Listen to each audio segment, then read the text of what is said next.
King Henry IV, Part 2. By William Shakespeare.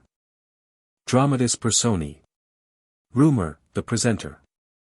King Henry IV. His sons. Henry, Prince of Wales, afterwards King Henry V. Thomas, Duke of Clarence. Prince John of Lancaster. Prince Humphrey of Gloucester.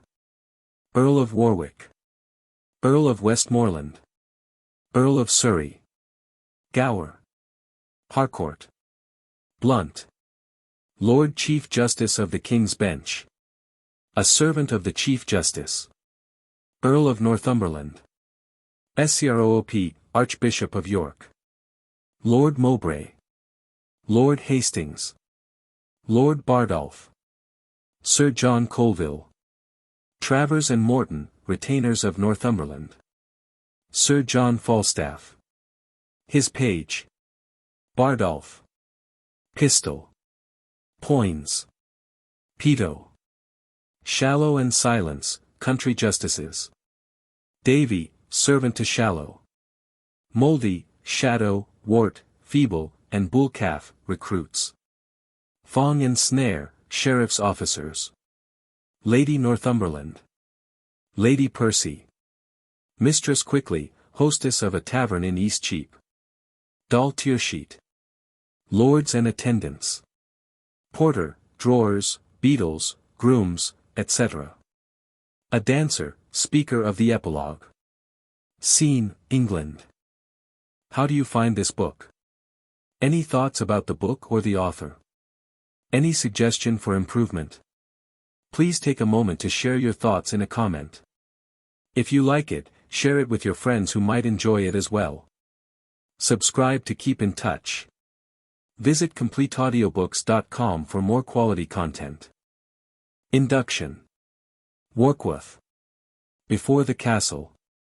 Enter Rumour, painted full of tongues. Rumour. Open your ears, for which of you will stop? The vent of hearing when loud Rumour speaks. I, from the Orient to the drooping West. Making the wind my post-horse, still unfold. The acts commenced on this ball of earth. Upon my tongue's continual slanders ride. The which in every language I pronounce. Stuffing the ears of men with false reports. I speak of peace, while covert enmity. Under the smile of safety wounds the world. And who but Rumour, who but only I? Make fearful musters and prepared defence. Whiles the big year, swoln with some other grief. Is thought with child by the stern tyrant war. And no such matter. Rumour is a pipe. Blown by surmises, jealousies, conjectures. And of so easy and so plain a stop. That the blunt monster with uncounted heads. The still discordant wavering multitude. Can play upon it. But what need I thus? My well-known body to anatomize. Among my household. Why is Rumour here? I run before King Harry's victory. Who in a bloody field by Shrewsbury. Hath beaten down young Hotspur and his troops. Quenching the flame of bold rebellion. Even with the rebels' blood. But what mean I? To speak so true at first. My office is. To noise abroad that Harry Monmouth fell. Under the wrath of noble Hotspur's sword. And that the king before the Douglas rage. Stooped his anointed head as low as death. This have I rumoured through the peasant towns. Between that royal field of Shrewsbury. And this worm-eaten hold of Ragged Stone. Where Hotspur's father, old Northumberland. Lies crafty sick, the posts come tiring on. And not a man of them brings other news. Than they have learned of me, from Rumour's tongues. They bring smooth comforts false, worse than true wrongs. Exit. Act 1. Scene 1. The same. Enter Lord Bardolph. Lord Bardolph. Who keeps the gate here, ho? The porter opens the gate. Where is the Earl? Porter. What shall I say you are? Lord Bardolph. Tell thou the Earl, that the Lord Bardolph doth attend him here. Porter. His lordship is walked forth into the orchard. Please it your honour, knock but at the gate. And he himself wilt answer. Enter Northumberland. Lord Bardolph. Here comes the Earl. Exit Porter. Northumberland. What news, Lord Bardolph? Every minute now. Should be the father of some stratagem. The times are wild, contention, like a horse. Full of high feeding, madly hath broke loose. And bears down all before him. Lord Bardolph. Noble Earl. I bring you certain news from Shrewsbury. Northumberland. Good, and God will. Lord Bardolph. As good as heart can wish. The king is almost wounded to the death. And, in the fortune of my lord your son, Prince Harry slain outright, and both the Blunts killed by the hand of Douglas. Young Prince John. And Westmoreland and Stafford fled the field. And Harry Monmouth's brawn, the hulk Sir John, is prisoner to your son. Oh, such a day! So fought, so followed and so fairly won, came not till now to dignify the times. Since Caesar's fortunes. Northumberland. How is this derived? Saw you the field? Came you from Shrewsbury? Lord Bardolph. I spake with one, my lord, that came from thence. A gentleman well bred and of good name, that freely rendered me these news for true. Northumberland. Here comes my servant Travers, whom I sent on Tuesday last to listen after news. Enter Travers. Lord Bardolph. My lord, I overrode him on the way. And he is furnished with no certainties. More than he haply may retail from me. Northumberland. Now, Travers, what good tidings comes with you? Travers. My lord, Sir John Umfraville turned me back with joyful tidings, and, being better horsed, outrode me. After him came spurring hard a gentleman, almost forspent with speed, that stopped by me to breathe his bloodied horse. He asked the way to Chester. And of him I did demand what news from Shrewsbury. He told me that rebellion had bad luck, and that young Harry Percy's spur was cold. With that, he gave his able horse the head, and bending forward struck his armed heels against the panting sides of his poor jade, up to the rowel head, and starting so, he seemed in running to devour the way, staying no longer question. Northumberland. Ha! Again. Said he young Harry Percy's spur was cold. Of Hotspur Coldspur. That rebellion had met ill luck. Lord Bardolph. My lord, I'll tell you what. If my young lord your son have not the day, upon mine honour, for a silken point, I'll give my barony, never talk of it. Northumberland. Why should that gentleman that rode by Travers give then such instances of loss? Lord Bardolph. Who, he? He was some hilding fellow that had stolen the horse he rode on, and, upon my life, spoke at a venture. Look, here comes more news. Enter Morton. Northumberland. Yea, this man's brow, like to a tidal leaf, foretells the nature of a tragic volume. So looks the strand whereon the imperious flood hath left a witnessed usurpation. Say, Morton, didst thou come from Shrewsbury? Morton. I ran from Shrewsbury, my noble lord, where hateful death put on his ugliest mask, to fright our party. Northumberland. How doth my son and brother? Thou tremblest, and the whiteness in thy cheek is apter than thy tongue to tell thy errand. Even such a man, so faint, so spiritless, so dull, so dead in look, so woebegone, drew Priam's curtain in the dead of night, and would have told him half his Troy was burnt. But Priam found the fire ere he his tongue. And I my Percy's death ere thou report'st it. This thou wouldst say, your son did thus and thus. Your brother thus, so fought the noble Douglas. Stopping my greedy ear with their bold deeds. But in the end, to stop my ear indeed. Thou hast a sigh to blow away this praise. Ending with, brother, son, and all are dead. Morton. Douglas is living, and your brother, yet. But, for my lord your son. Northumberland. Why, he is dead. See what a ready tongue suspicion hath. He that but fears the thing he would not know. Hath by instinct knowledge from others' eyes. That what he feared is chanced. Yet speak, Morton. Tell thou an earl his divination lies. And I will take it as a sweet disgrace. And make thee rich for doing me such wrong. Morton. You are too great to be by me gainsaid. Your spirit is too true, your fears too certain. Northumberland. Yet, for all this, say not that Percy's dead. I see a strange confession in thine eye. Thou shakest thy head and hold'st it fear or sin. To speak a truth. If he be slain, say so. The tongue offends not that reports his death. And he doth sin that doth belie the dead. Not he which says the dead is not alive.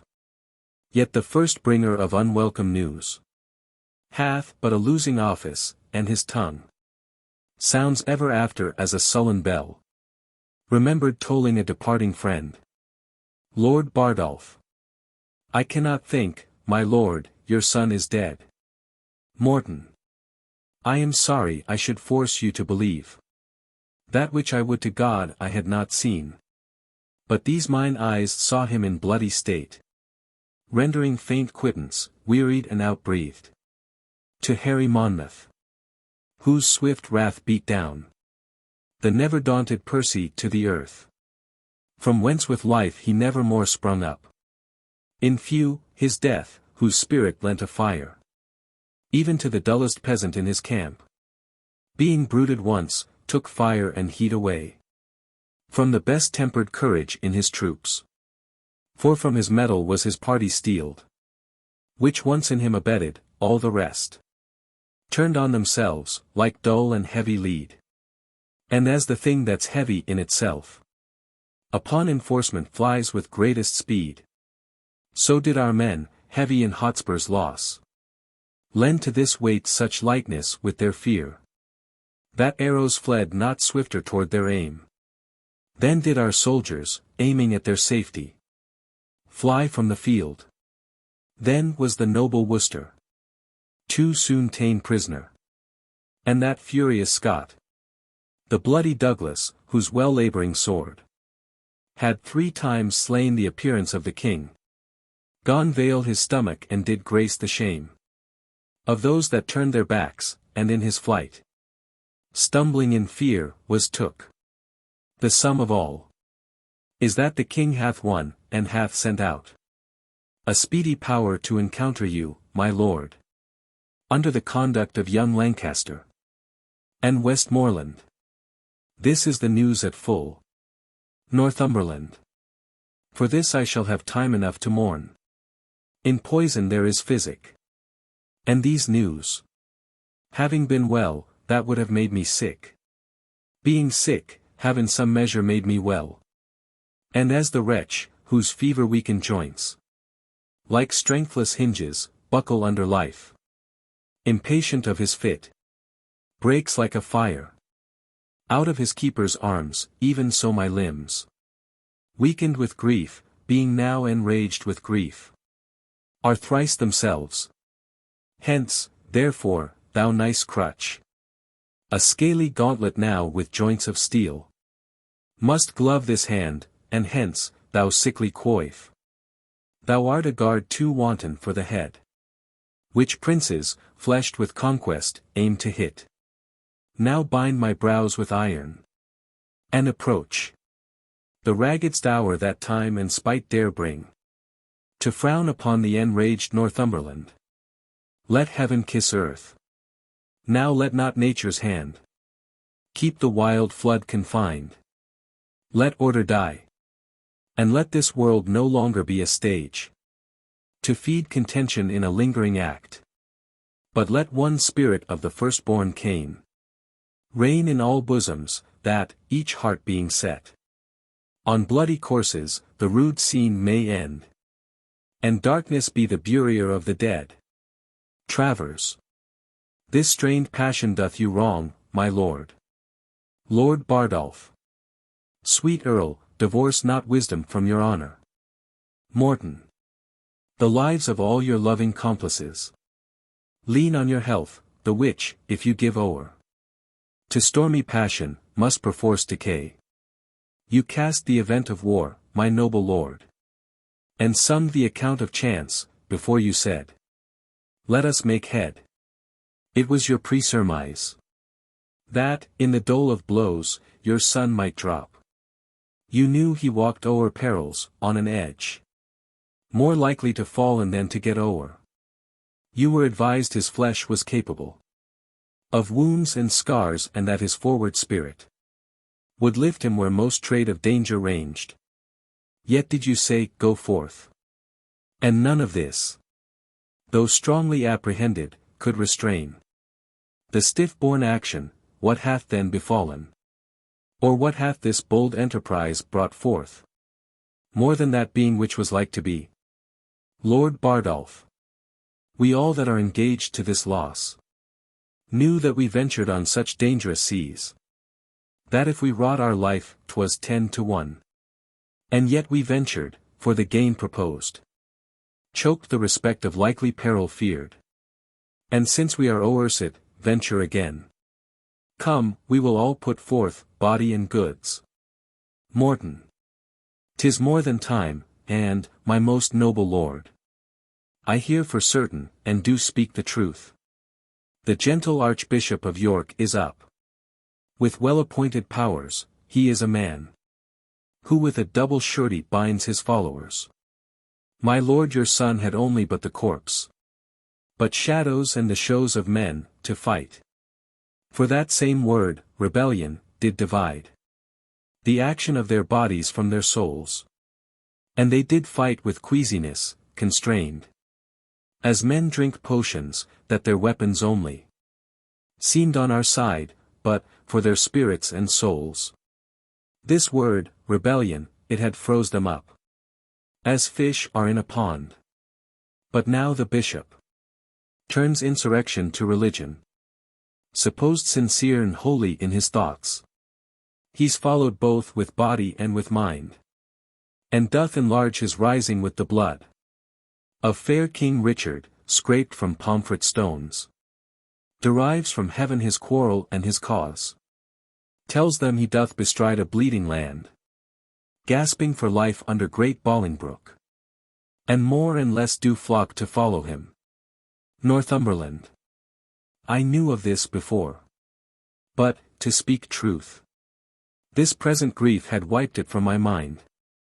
Go in with me, and counsel every man the optest way for safety and revenge. Get posts and letters, and make friends with speed. Never so few, and never yet more need. Exeunt. Scene 2. London. A street. Enter Falstaff, with his page bearing his sword and buckler.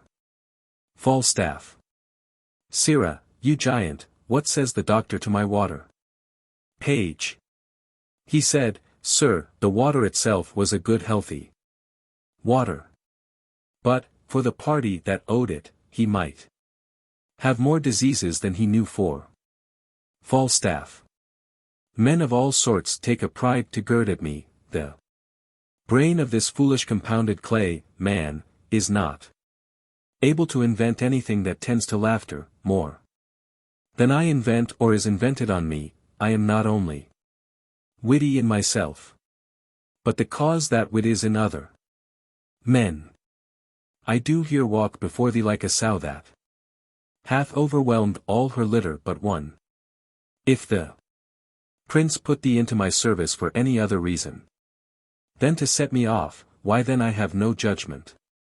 Thou whoreson mandrake, thou art fitter to be worn in my cap than to wait at my heels. I was never manned with an agate till now, but I will inset you. Neither in gold nor silver, but in vile apparel, and send you back again to your master, for a jewel. The juvenile, the prince your master, whose chin is not yet fledged. I will sooner have a beard grow in the palm of my hand than he shall get one on his cheek. And yet he will not stick to say his face is a face royal. God may finish it when he will, 'tis not a hair amiss yet, he may keep it still at a face royal, for a barber shall never earn sixpence out of it. And yet he'll be crowing as if he had writ man ever since his father was a bachelor. He may keep his own grace, but he's almost out of mine, I can assure him. What said Master Dumbledon about the satin for my short cloak and my slops? Page.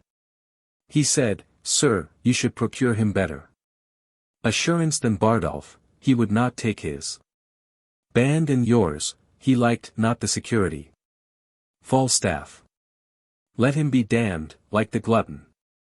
Pray God his tongue be hotter. A whoreson Achitophel. A rascally. Ye forsooth knave. To bear a gentleman in hand. And then stand upon security. The whoreson. Smoothpates do now wear nothing but high shoes, and bunches of keys at their girdles. And if a man is through with them in honest taking up, then they must stand upon security. I had as lief they would put ratsbane in my mouth as offer to stop it with security. I looked at, should have sent me 2 20 yards of satin, as I am a true knight, and he sends me security. Well, he may sleep in security. For he hath the horn of abundance, and the likeness of his wife shines through it, and yet cannot he see, though he have his own lantern to light him. Where's Bardolph? Page. He's gone into Smithfield to buy your worship a horse. Falstaff. I bought him in Paul's, and he'll buy me a horse in Smithfield, and I could get me but a wife in the stews, I were manned, horsed, and wived. Enter the Lord Chief Justice and servant. Page. Sir, here comes the nobleman that committed the prince for striking him about Bardolph. Falstaff. Wait, close, I will not see him. Lord Chief Justice, what's he that goes there? Servant. Falstaff, an't please your lordship. Lord Chief Justice, he that was in question for the robbery. Servant. He, my lord, but he hath since done good service at Shrewsbury. And, as I hear, is now going with some charge to the Lord John of Lancaster. Lord Chief Justice, what, to York? Call him back again. Servant. Sir John Falstaff. Falstaff. Boy, tell him I am deaf. Page. You must speak louder, my master is deaf. Lord Chief Justice, I am sure he is, to the hearing of anything good. Go, pluck him by the elbow, I must speak with him. Servant. Sir John. Falstaff. What? A young knave, and begging. Is there not wars? Is there not employment? Doth not the king lack subjects? Do not the rebels need soldiers? Though it be a shame to be on any side but one, it is worse shame to beg than to be on the worst side. Were it worse than the name of rebellion can tell how to make it. Servant. You mistake me, sir. Falstaff. Why, sir, did I say you were an honest man? Setting my knighthood and my soldiership aside, I had lied in my throat, if I had said so. Servant. I pray you, sir, then set your knighthood in our Soldiership aside, and give me leave to tell you. You lie in your throat, if you say I am any other than an honest man. Falstaff. I give thee leave to tell me so. I lay aside that which grows to me. If thou gettest any leave of me, hang me. If thou takest leave, thou wert better be hanged. You hunt counter, hence. Avaunt. Servant. Sir, my lord would speak with you. Lord Chief Justice Sir John Falstaff, a word with you. Falstaff. My good lord. God give your lordship good time of day. I am glad to see your lordship abroad, I heard. Say your lordship was sick, I hope your lordship goes abroad by advice. Your lordship, though not clean past your youth, hath yet some smack of age in you, some relish of the saltness of time, and I must humbly beseech your lordship to have a reverent care of your health. Lord Chief Justice Sir John, I sent for you before your expedition to Shrewsbury. Falstaff. An't please your lordship, I hear his majesty is returned with some discomfort from Wales. Lord Chief Justice, I talk not of his majesty, you would not come when I sent for you. Falstaff. And I hear, moreover, his highness is fallen into this same whoreson apoplexy. Lord Chief Justice, well, God mend him. I pray you, let me speak with you.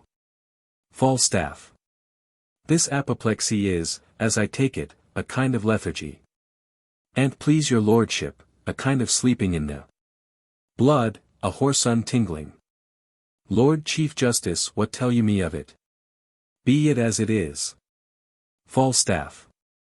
It hath its original from much grief, from study and perturbation of the brain. I have read the cause of his effects in Galen, it is a kind of deafness. Lord Chief Justice, I think you are fallen into the disease. For you hear not what I say to you. Falstaff. Very well, my lord, very well, rather, an't please you, it is the disease of not listening, the malady of not marking, that I am troubled withal. Lord Chief Justice, to punish you by the heels would amend the attention of your ears, and I care not if I do become your physician. Falstaff. I am as poor as Job, my lord, but not so patient. Your lordship may minister the potion of imprisonment to me in respect of poverty. But how should I be your patient to follow your prescriptions? The wise may make some dram of a scruple, or indeed a scruple itself. Lord Chief Justice, I sent for you, when there were matters against you. For your life, to come speak with me. Falstaff. As I was then advised by my learned counsel in the laws of this land service, I did not come. Lord Chief Justice, well, the truth is, Sir John, you live in great infamy. Falstaff. He that buckles him in my belt cannot live in less. Lord Chief Justice, your means are very slender, and your waist is great. Falstaff. I would it were otherwise, I would my means were greater, and my waist slenderer. Lord Chief Justice, you have misled the youthful prince. Falstaff. The young prince hath misled me, I am the fellow with the great belly, and he my dog. Lord Chief Justice, well, I am loath to gall a new-heeled wound, your day's service at Shrewsbury hath a little gilded over your night's exploit on Gad's Hill. You may thank the unquiet time for your quiet o'erposting that action. Falstaff. My lord. Lord Chief Justice, but since all is well, keep it so, wake not a sleeping wolf. Falstaff. To wake a wolf is as bad as to smell a fox. Lord Chief Justice, what?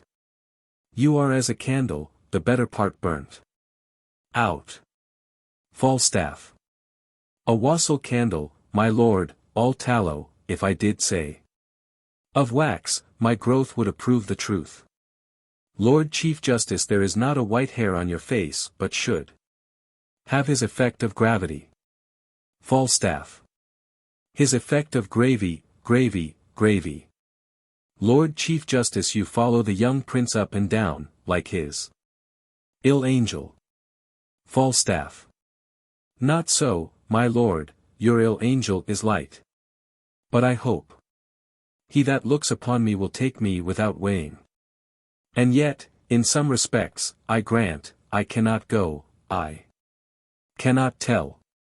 Virtue is of so little regard in these costermonger times that true valor is turned bare-herd, pregnancy is made a tapster, and hath his quick wit wasted in giving reckonings, all the other gifts appurtenant to man, as the malice of this age shapes them, are not worth a gooseberry. You that are old consider not the capacities of us that are young, you do measure the heat of our livers with the bitterness of your galls, and we that are in the voward of our youth, I must confess, are wags too. Lord Chief Justice, do you set down your name in the scroll of youth, that are written down old with all the characters of age? Have you not a moist eye, a dry hand, a yellow cheek, a white beard, a decreasing leg, an increasing belly? Is not your voice broken, your wind short, your chin double, your wit single, and every part about you blasted with antiquity? And will you yet call yourself young? Fie, fie, fie, Sir John. Falstaff. My lord, I was born about 3 of the clock in the afternoon, with a white head and something around belly. For my voice, I have lost it with hallooing and singing of anthems to approve my youth. Further, I will not, the truth is, I am only old in judgment and understanding, and he that will caper with me for 1,000 marks, let him lend me the money, and have at him. For the box of the year that the prince gave you, he gave it like a rude prince. And you took it like a sensible lord. I have checked him for it, and the young lion repents. Marry, not in ashes and sackcloth, but in new silk and old sack. Lord Chief Justice, well, God send the prince a better companion. Falstaff. God send the companion a better prince. I cannot rid my hands of him. Lord Chief Justice, well, the king hath severed you and Prince Harry. I hear you are going with Lord John of Lancaster against the Archbishop and the Earl of Northumberland. Falstaff. Yeah, I think you're pretty sweet wit for it. But look you, pray, all you that kiss my lady peace at home, that our armies join not in a hot day. For, by the Lord, I take but 2 shirts out with me, and I mean not to sweat extraordinarily, if it be a hot day. And I brandish anything but a bottle, I would I might never spit white again. There is not a dangerous action can peep out his head but I am thrust upon it. Well, I cannot last ever, but it was alway yet the trick of our English nation, if they have a good thing, to make it too common. If ye will need say I am an old man, you should give me rest. I would to God my name were not so terrible to the enemy as it is. I were better to be eaten to death with a rust than to be scoured to nothing with perpetual motion. Lord Chief Justice, well, be honest, and God bless your expedition. Falstaff. Will your lordship lend me £1,000 to furnish me forth? Lord Chief Justice, not a penny, you are too impatient to bear crosses. Fare you well, commend me to my cousin Westmoreland, exeunt Chief Justice and servant. Falstaff. If I do, fill up me with a 3-man beetle. A man can no more separate age and covetousness than a can part young limbs and lechery, but the gout galls the one, and the pox pinches the other, and so both the degrees prevent my curses. Boy. Page. Sir. Falstaff. What money is in my purse? Page. 7 groats and 2 pence. Falstaff. I can get no remedy against this consumption of the purse, borrowing only lingers and lingers it out. But the disease is incurable. Go bear this letter. To my Lord of Lancaster, this to the Prince. This to the Earl of Westmoreland, and this to old Mistress Ursula, whom I have weakly sworn to marry, since I perceived the first white hair on my chin. About it, you know where to find me. Exit page. A pox of this gout. Or, a gout of this pox. 4. The one or the other plays the rogue with my great toe. 'Tis no matter if I do halt, I have the wars for my colour, and my pension shall seem the more reasonable. A good wit will make use of anything. I will turn diseases to commodity. Exit. Scene 3. York. The Archbishop's Palace. Enter the Archbishop of York, the Lords Hastings, Mowbray, and Bardolph. Archbishop of York. Thus have you heard our cause and known our means. And, my most noble friends, I pray you all, speak plainly your opinions of our hopes. And first, Lord Marshal, what say you to it? Mowbray. I well allow the occasion of our arms, but gladly would be better satisfied how in our means we should advance ourselves, to look with forehead bold and big enough upon the power and puissance of the King. Hastings. Our present musters grow upon the file to 25,000 men of choice, and our supplies live largely in the hope of great Northumberland, whose bosom burns with an incensed fire of injuries. Lord Bardolph. The question then, Lord Hastings, standeth thus: whether our present 25,000 may hold up head without Northumberland? Hastings. With him, we may. Lord Bardolph. Yea, marry, there's the point. But if without him we be thought too feeble, my judgment is, we should not step too far, till we had his assistance by the hand. For in a theme so bloody-faced as this, conjecture, expectation, and surmise of aids uncertain should not be admitted. Archbishop of York. 'Tis very true, Lord Bardolph, for indeed it was young Hotspur's case at Shrewsbury. Lord Bardolph. It was, my lord, who lined himself with hope, eating the air on promise of supply, flattering himself in project of a power much smaller than the smallest of his thoughts, and so, with great imagination, proper to madmen, led his powers to death, and winking leaped into destruction. Hastings. But, by your leave, it never yet did hurt to lay down likelihoods and forms of hope. Lord Bardolph.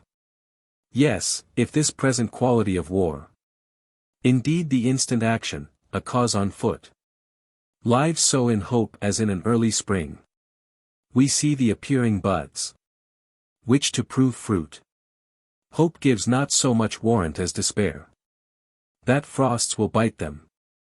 When we mean to build, we first survey the plot, then draw the model. And when we see the figure of the house, then must we rate the cost of the erection, which if we find outweighs ability, what do we then but draw anew the model, in fewer offices, or at last desist to build at all? Much more, in this great work, which is almost to pluck a kingdom down, and set another up, should we survey the plot of situation and the model, Consent upon a sure foundation. Question surveyors, know our own estate. How able such a work to undergo? To weigh against his opposite. Or else.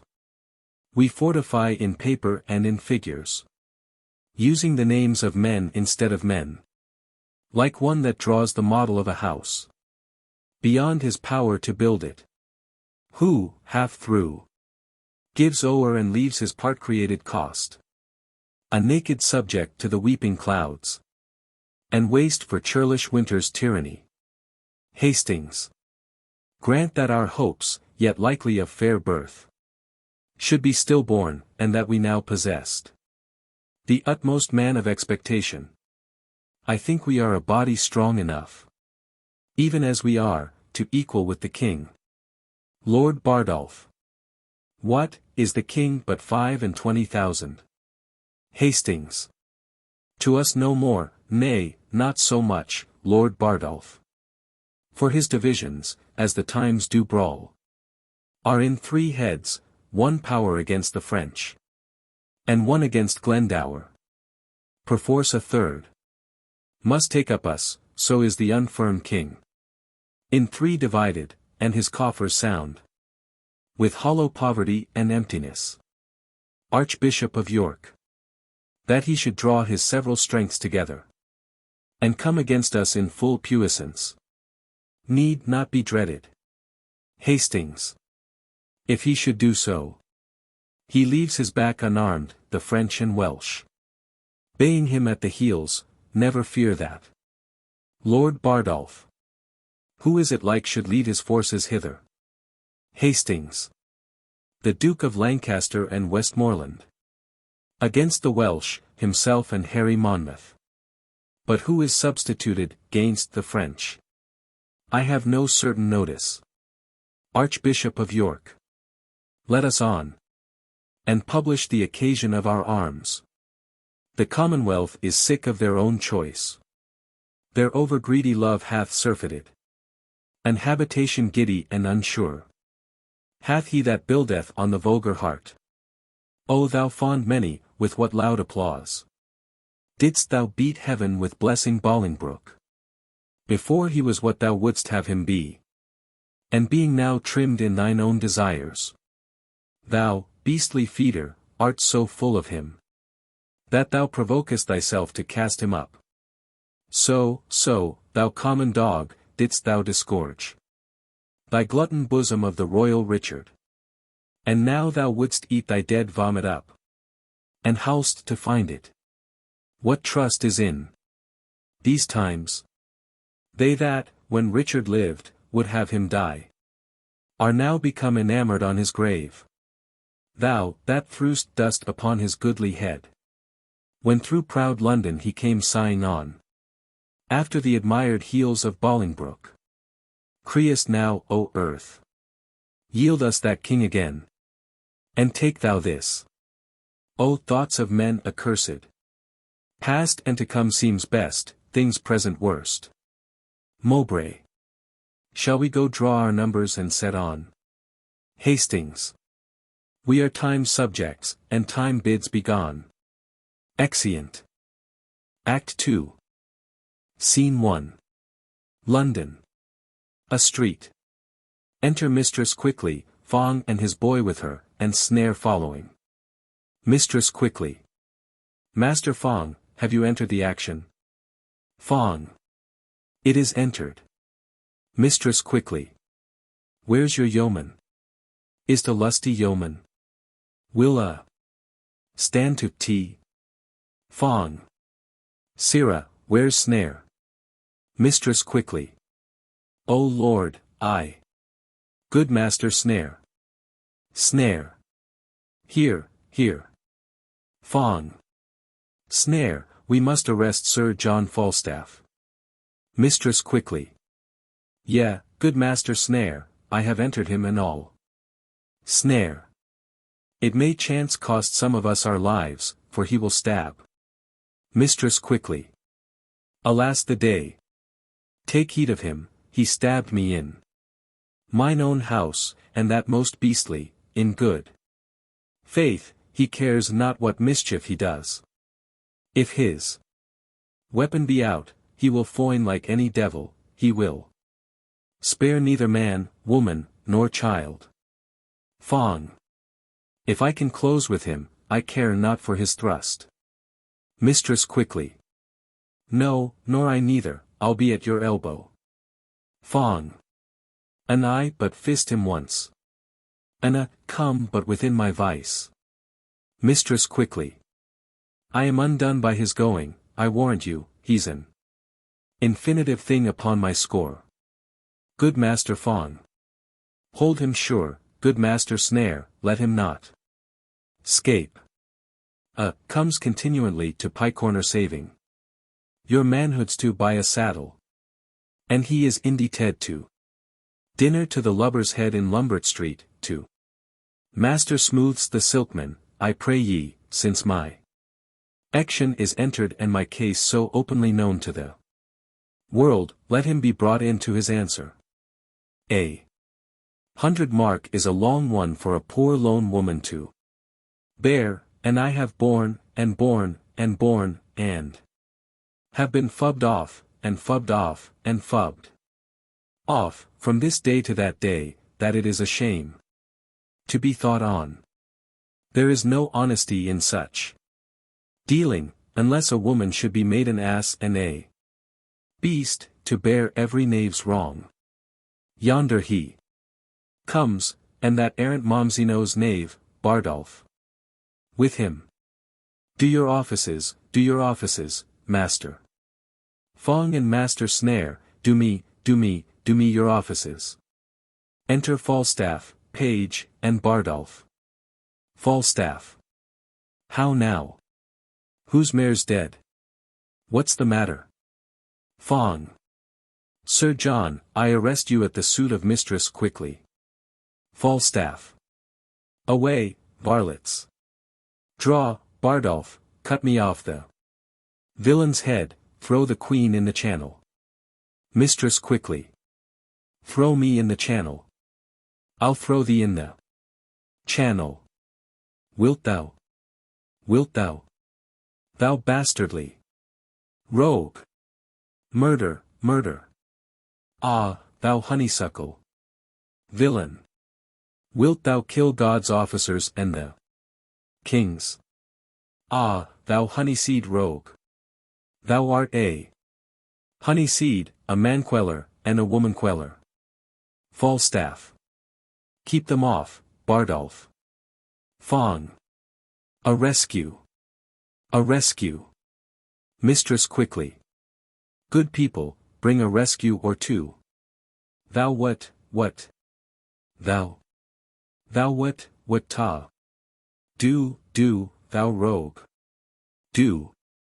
Thou hemp seed. Falstaff. Away, you scullion. You rampallion. You fustularian. I'll tickle your catastrophe. Enter the Lord Chief Justice, and his men. Lord Chief Justice, what is the matter? Keep the peace here, ho. Mistress quickly. Good my lord, be good to me. I beseech you, stand to me. Lord Chief Justice, how now, Sir John? What are you brawling here? Doth this become your place, your time and business? You should have been well on your way to York. Stand from him, fellow, wherefore hangst upon him? Mistress quickly. O most worshipful lord, and please your grace, I am a poor widow of Eastcheap, and he is arrested at my suit. Lord Chief Justice, for what sum? Mistress quickly. It is more than for some, my lord, it is for all. All I have. He hath eaten me out of house and home. He hath put all my substance into that fat belly of his, but I will have some of it out again, or I will ride thee nights like the mare. Falstaff. I think I am as like to ride the mare, if I have any vantage of ground to get up. Lord Chief Justice, how comes this, Sir John? Fie! What man of good temper would endure this tempest of exclamation? Are you not ashamed to enforce a poor widow to so rough a course to come by her own? Falstaff. What is the gross sum that I owe thee? Mistress quickly. Marry, if thou wert an honest man, thyself and the money too. Thou didst swear to me upon a parcel gilt goblet, sitting in my dolphin chamber. At the round table, by a sea-coal fire, upon Wednesday in Weazen week, when the prince broke thy head for liking his father to a singing man of Windsor. Thou didst swear to me then, as I was washing thy wound, to marry me and make me my lady thy wife. Canst thou deny it?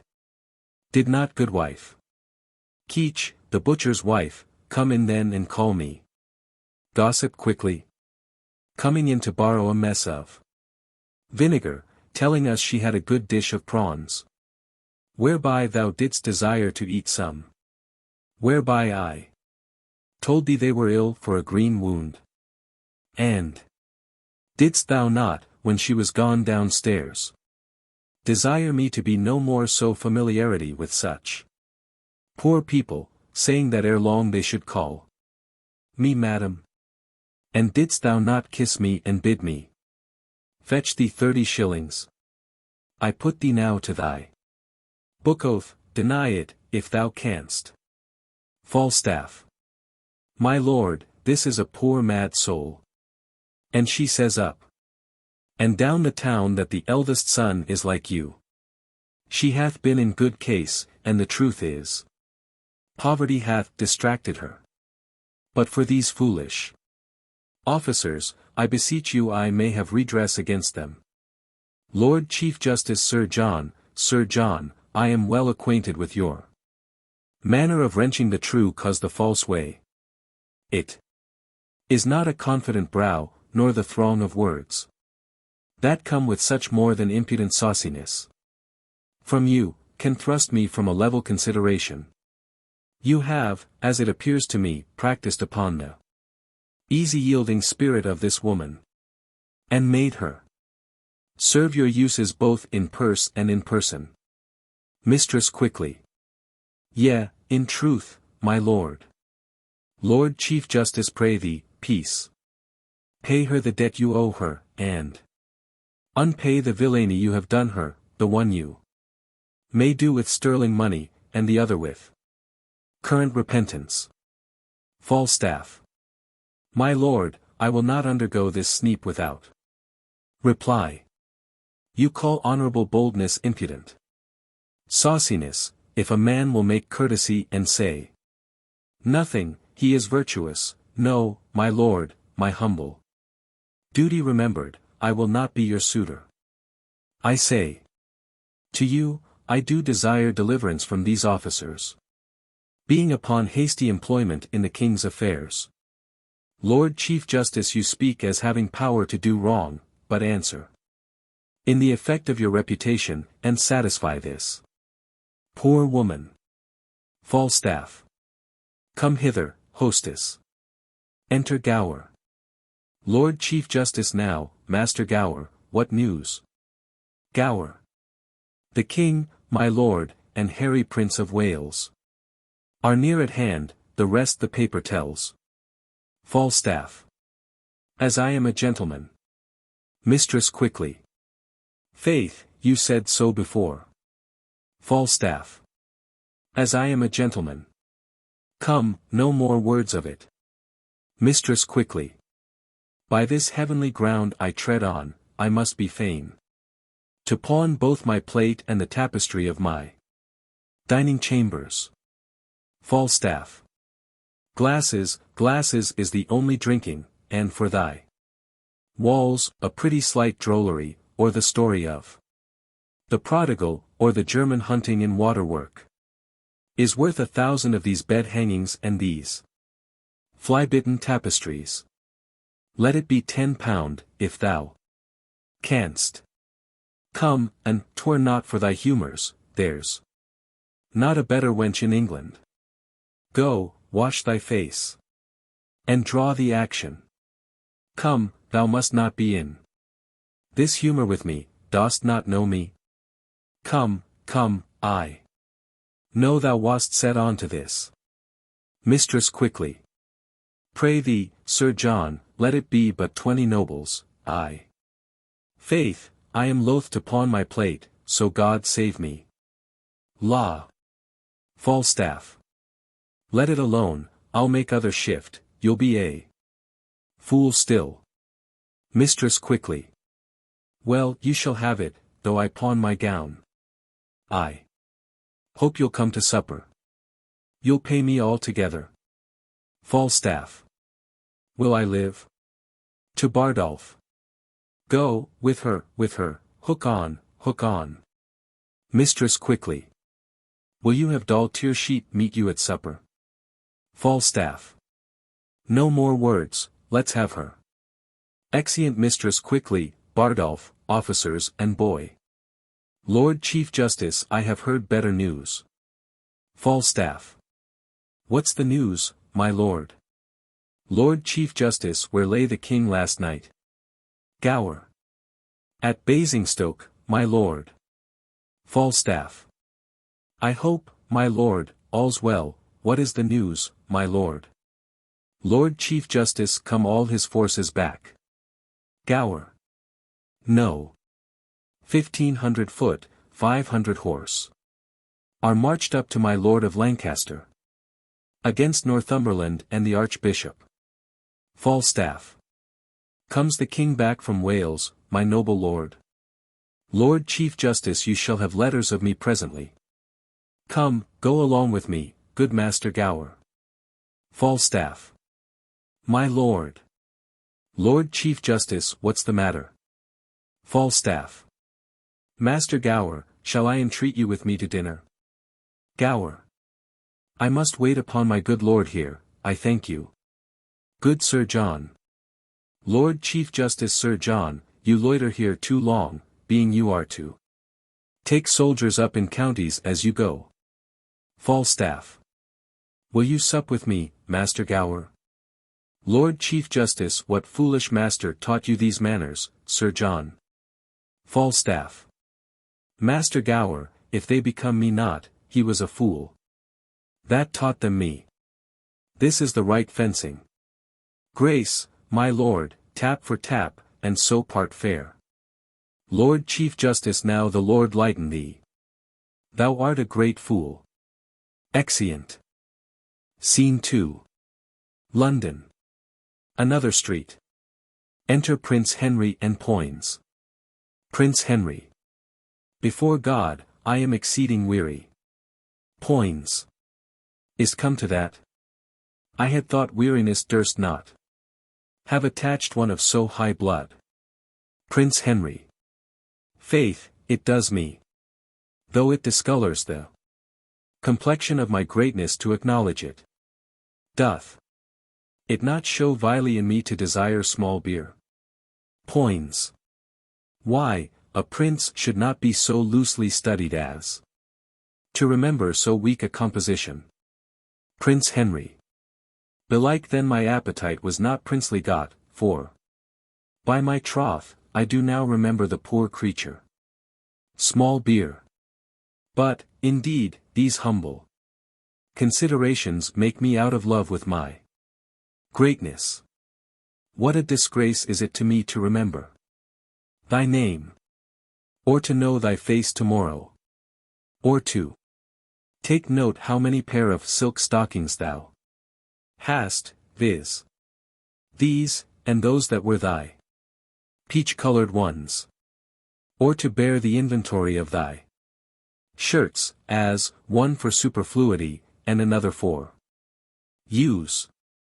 But that the tennis-court keeper knows better than I, for it is a low ebb of linen with thee when thou keepest not racket there, as thou hast not done a great while, because the rest of thy low countries have made a shift to eat up thy Holland. And God knows whether those that bawl out the ruins of thy linen shall inherit his kingdom, but the midwives say the children are not in the fault. Whereupon the world increases, and kindreds are mightily strengthened. Poins. How ill it follows, after you have labored so hard. You should talk so idly. Tell me, how many good young princes would do so, their fathers being so sick as yours at this time is? Prince Henry.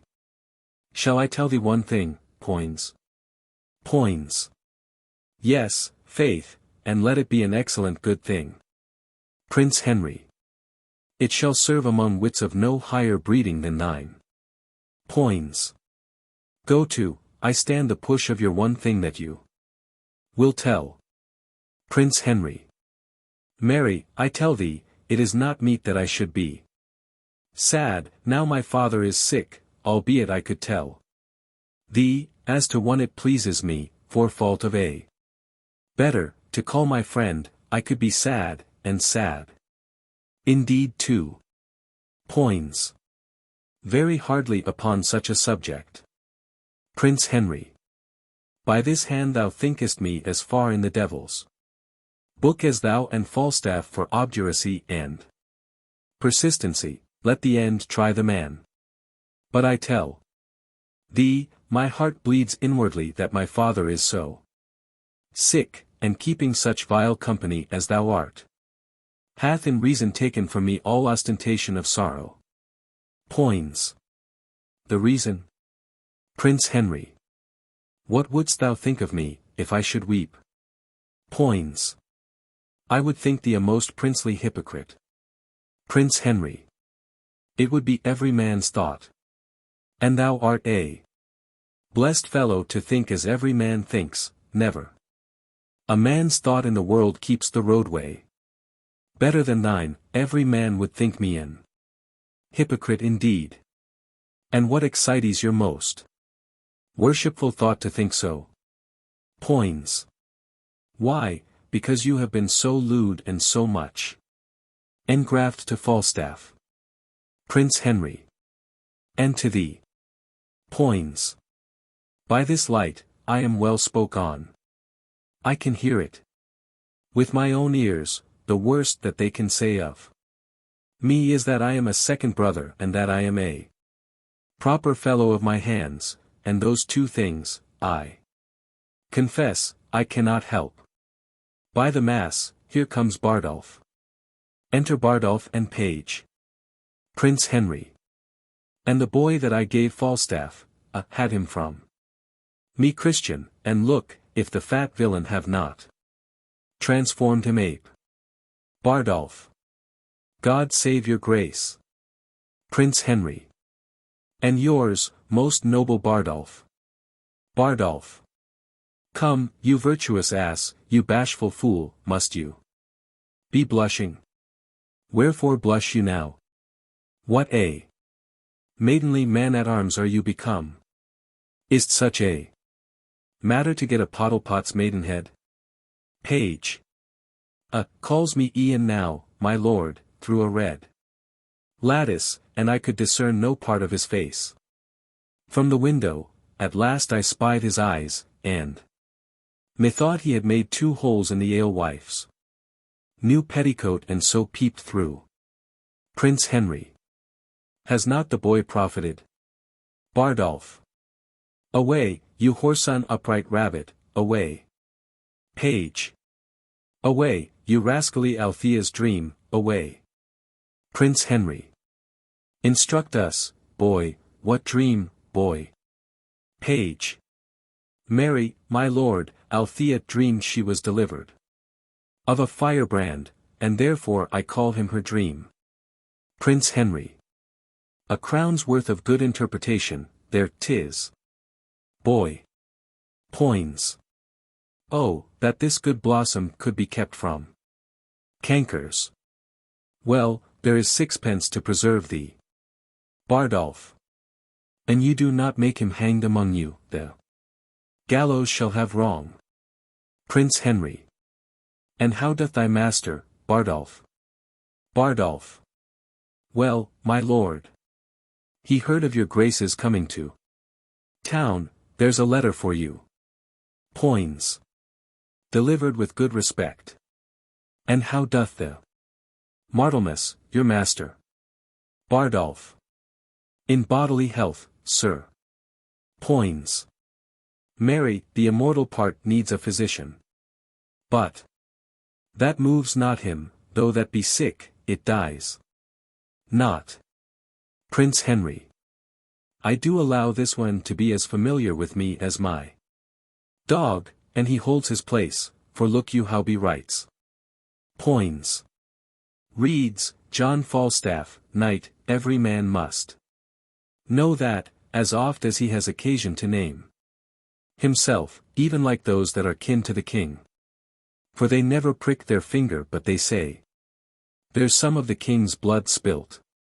How comes that, says he, that takes upon him not to conceive?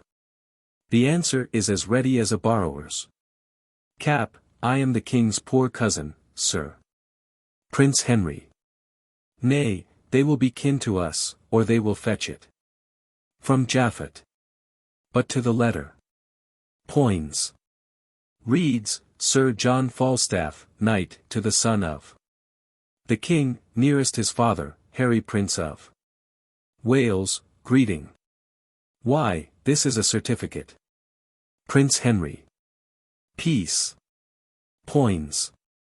Reads, I will imitate the honorable Romans in brevity, he sure means brevity in breath. Short-winded. I commend me to thee, I commend thee, and I leave thee. Be not too familiar with Poins. For he misuses thy favours so much, that he swears thou art to marry his sister Nell. Repent at idle times as thou mayest, and so, farewell. Thine, by yea and no, which is as much as to say, as thou usest him, Jack Falstaff with my familiars, John with my brothers and sisters. And Sir John with all Europe. My lord, I'll steep this letter in sack and make him eat it. Prince Henry. That's to make him eat 20 of his words. But do you use me thus, Ned? Must I marry your sister? Poins. God send the wench no worse fortune. But I never said so. Prince Henry. Well, thus we play the fools with the time, and the spirits of the wise sit in the clouds and mock us. Is your master here in London? Bardolph. Yea, my lord. Prince Henry. Where sups he? Doth the old boar feed in the old Frank? Bardolph. At the old place, my lord, in Eastcheap. Prince Henry. What company?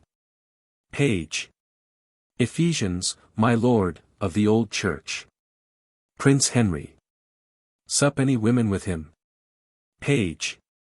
None, my lord, but old Mistress Quickly and Mistress Doll Tearsheet. Prince Henry. What pagan may that be? Page.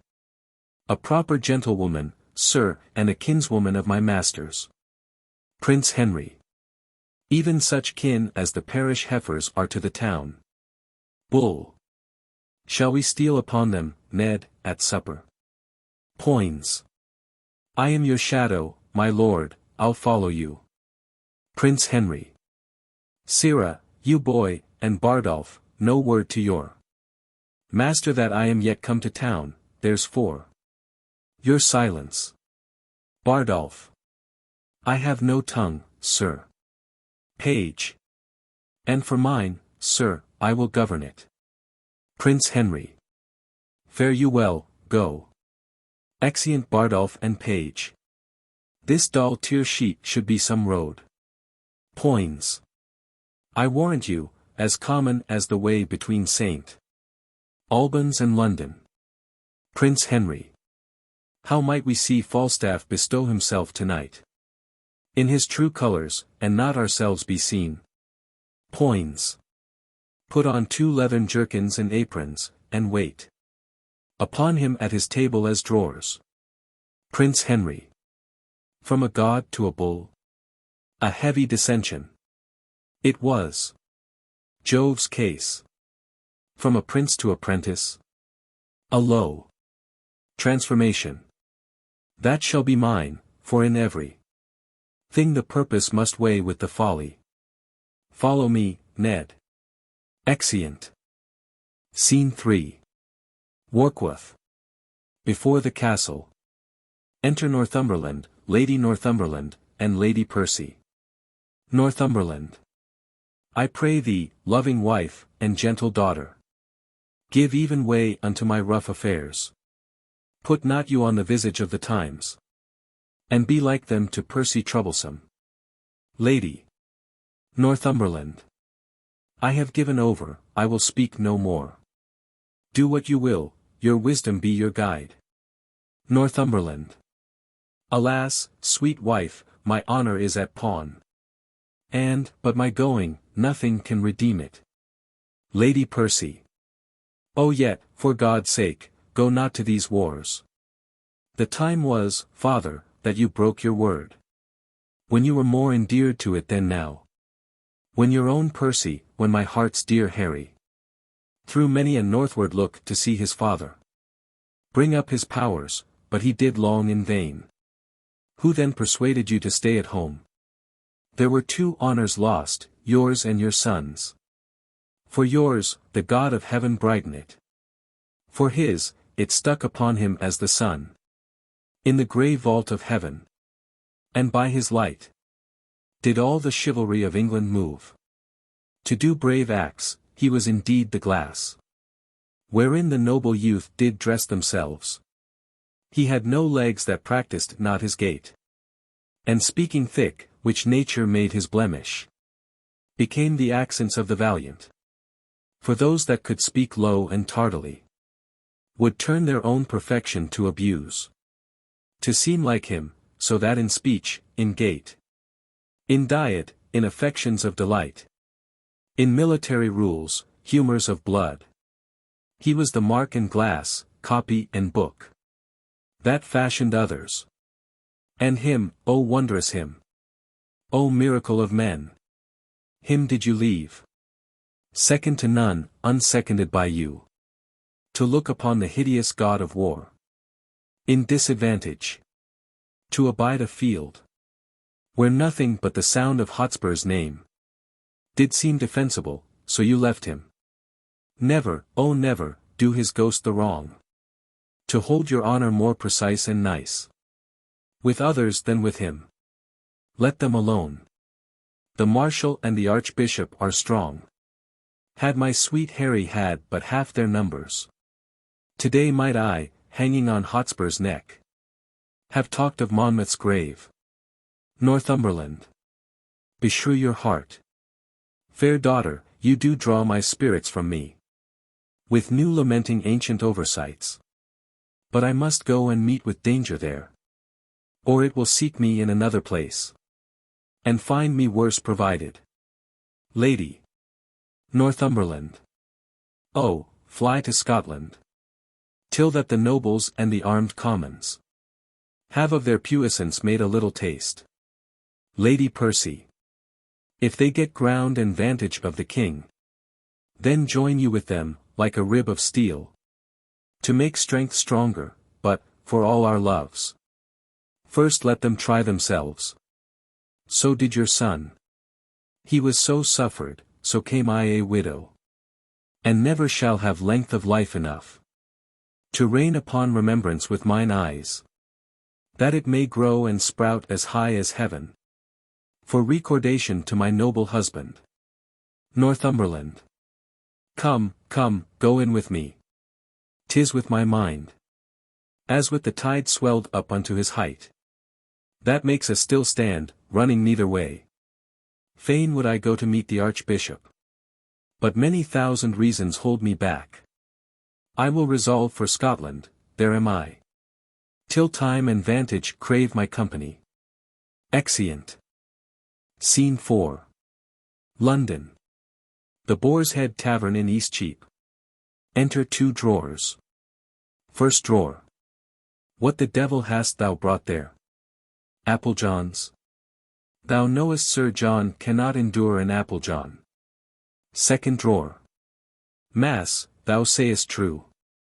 The prince once set a dish of Apple Johns before him, and told him there were 5 more Sir Johns, and, putting off his hat, said, I will now take my leave of these 6 dry, round, old, withered knights. It angered him to the heart, but he hath forgot that. First drawer. Why, then, cover, and set them down, and see if thou canst find out Sneak's noise, mistress. Tearsheet would fain hear some music. Dispatch, the room where they supped is too hot. They'll come in straight. Second drawer. Sirrah, here will be the prince and master Poins.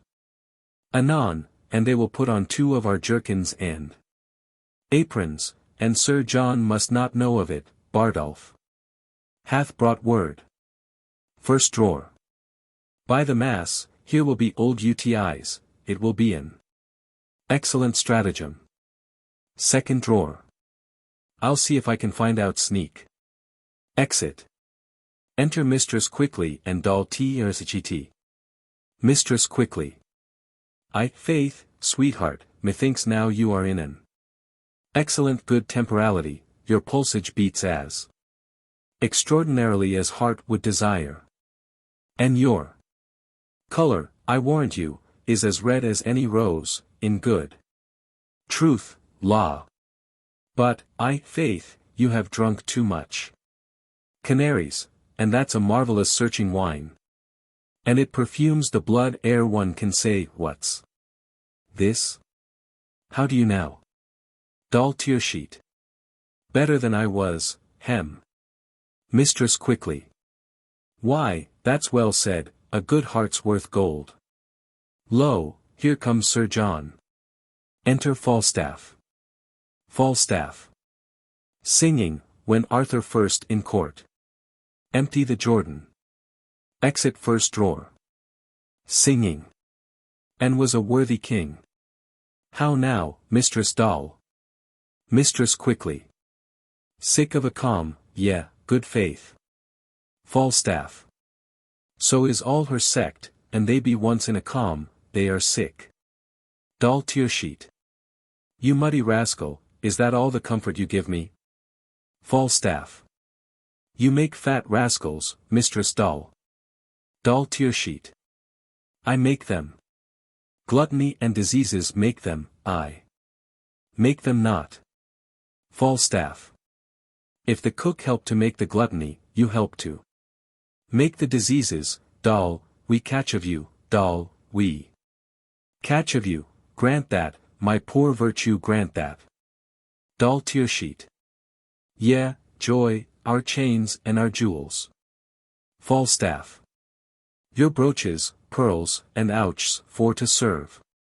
Bravely is to come halting off, you know, to come off the breach with his pike bent bravely, and to surgery bravely. To venture upon the charged chambers bravely. Doll Tearsheet.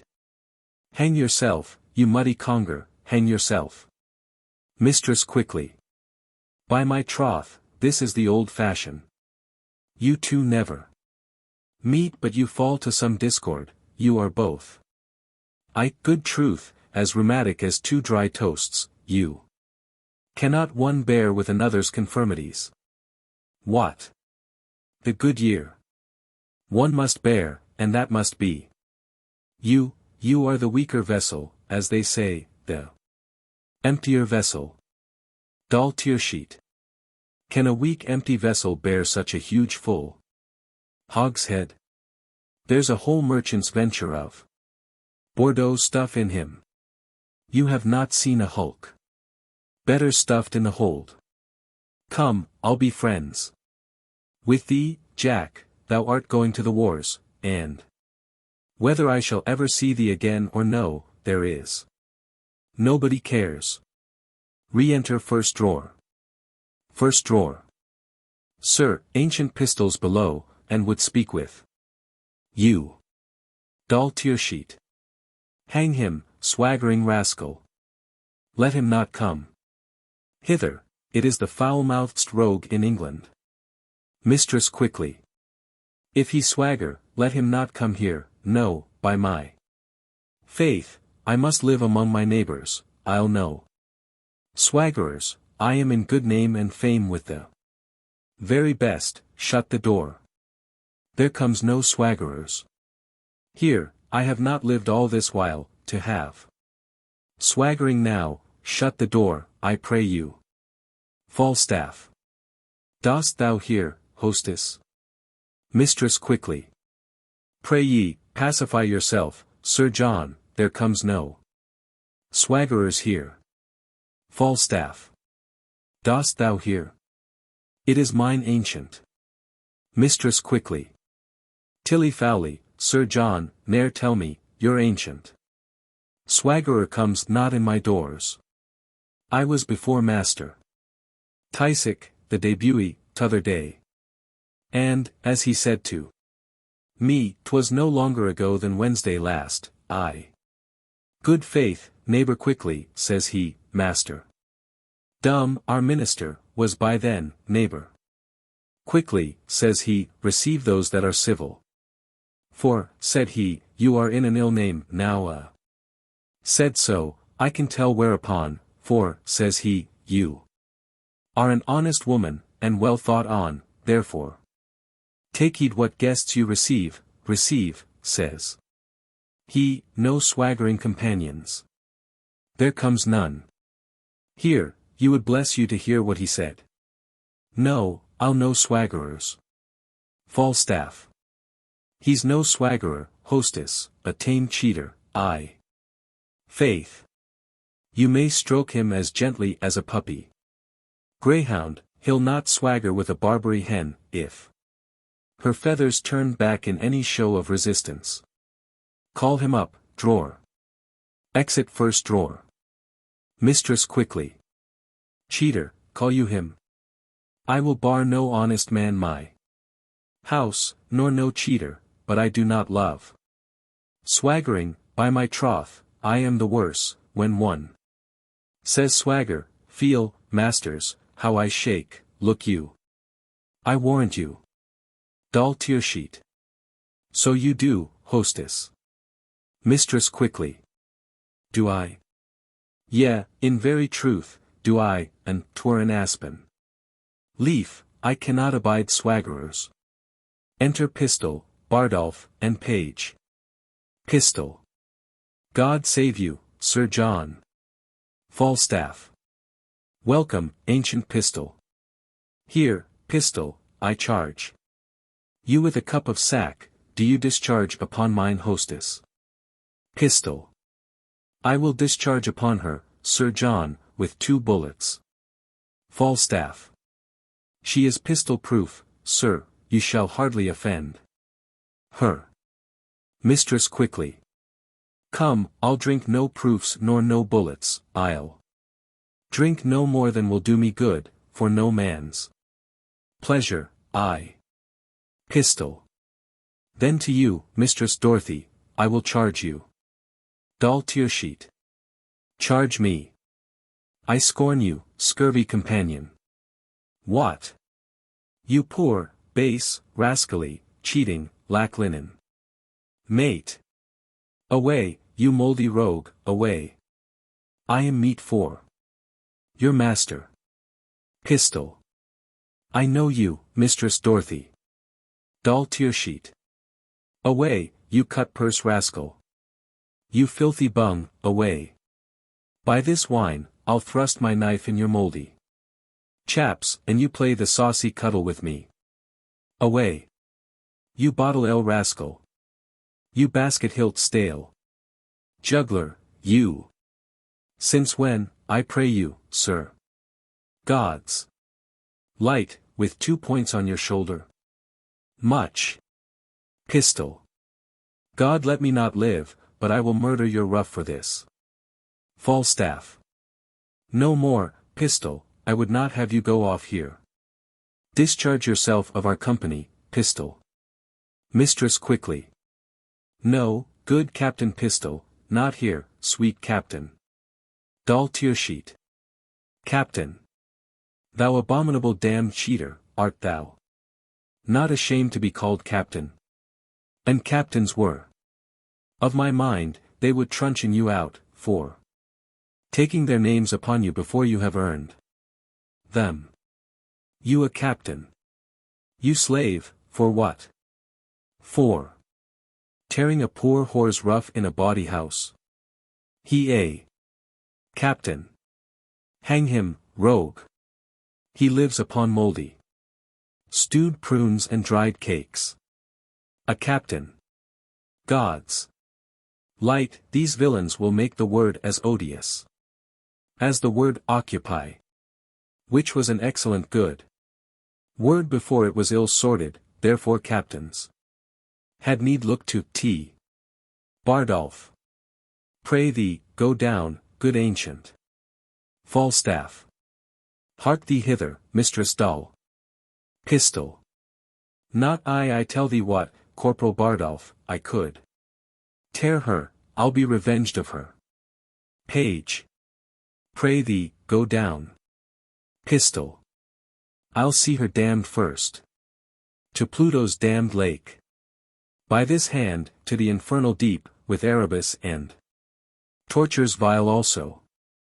Hold hook and line, say I. Down, down, dogs. Down, faitors.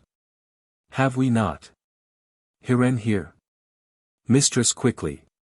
Good Captain Picel, be quiet.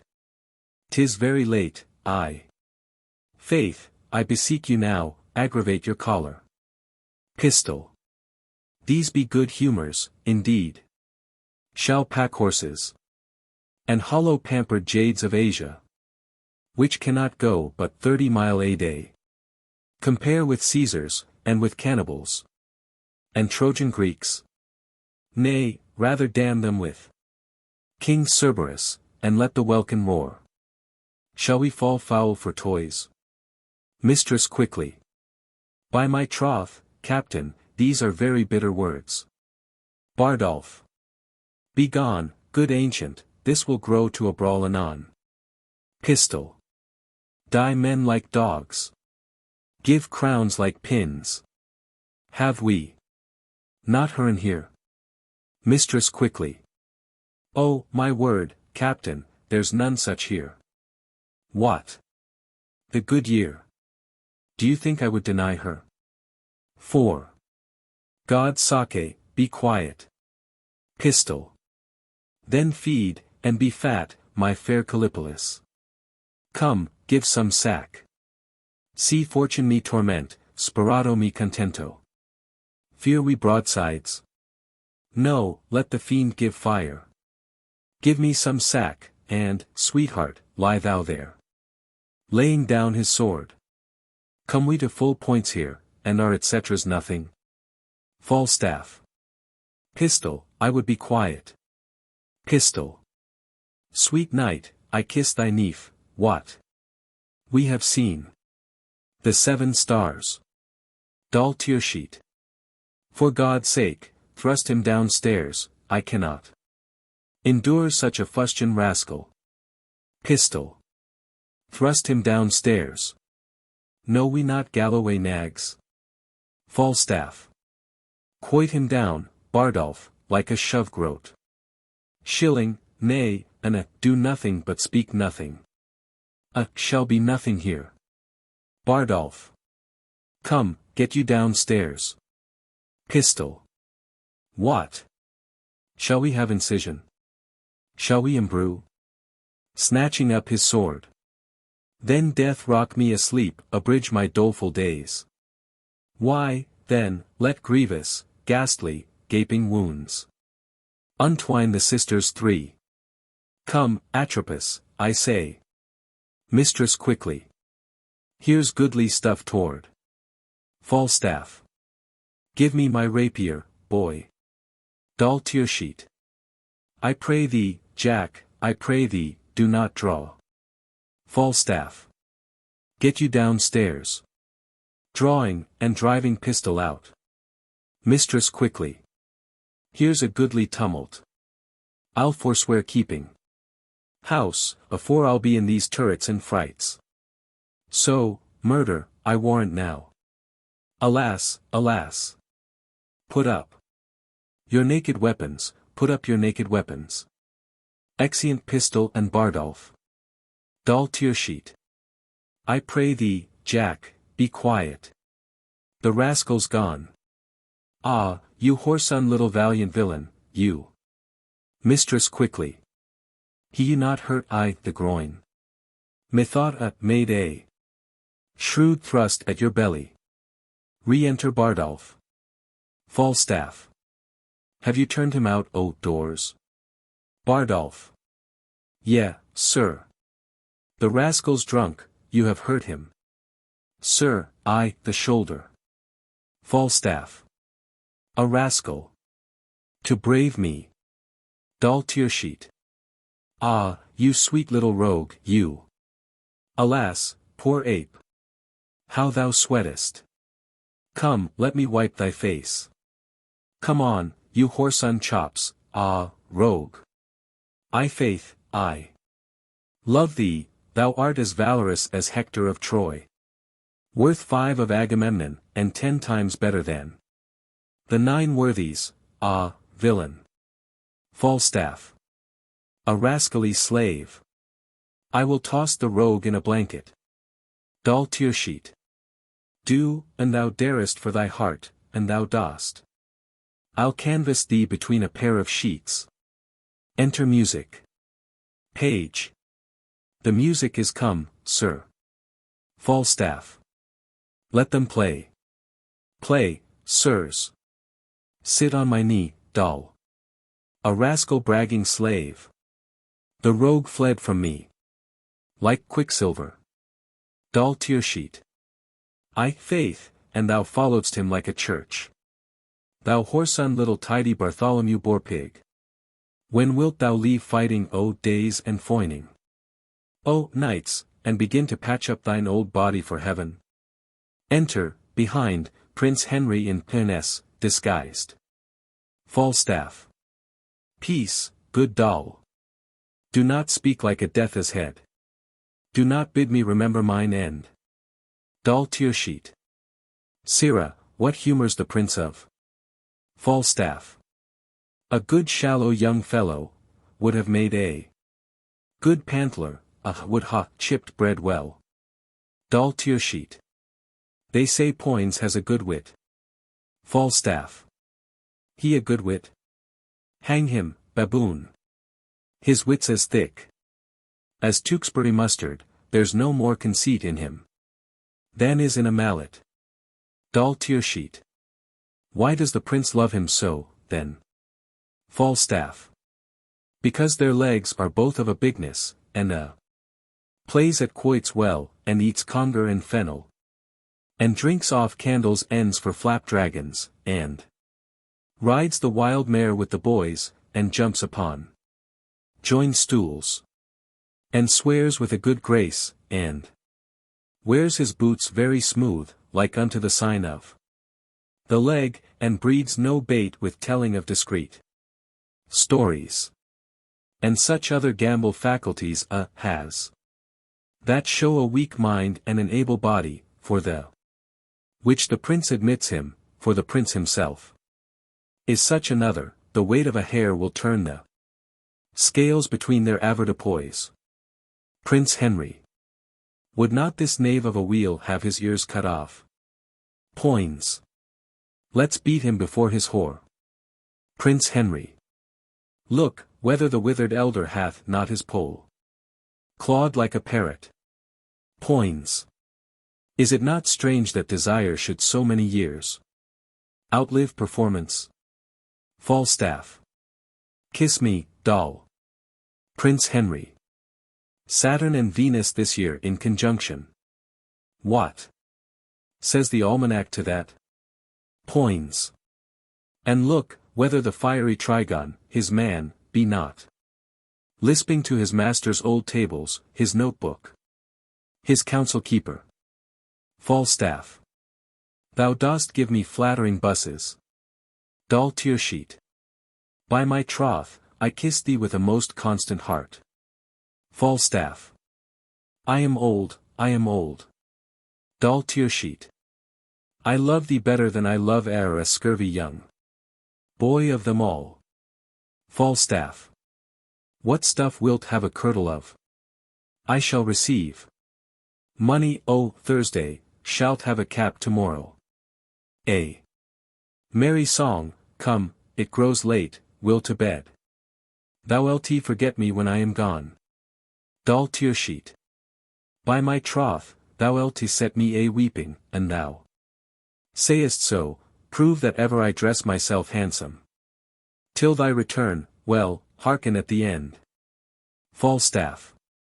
Some sack, Francis. Prince Henry Poins. Anon, anon, sir. Coming forward. Falstaff. Ha! A bastard son of the king's. And art not thou?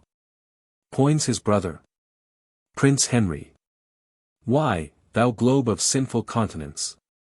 What a life dost thou lead? Falstaff. A better than thou, I am a gentleman, thou art a drawer. Prince Henry. Very true, sir, and I come to draw you out by the ears. Mistress quickly.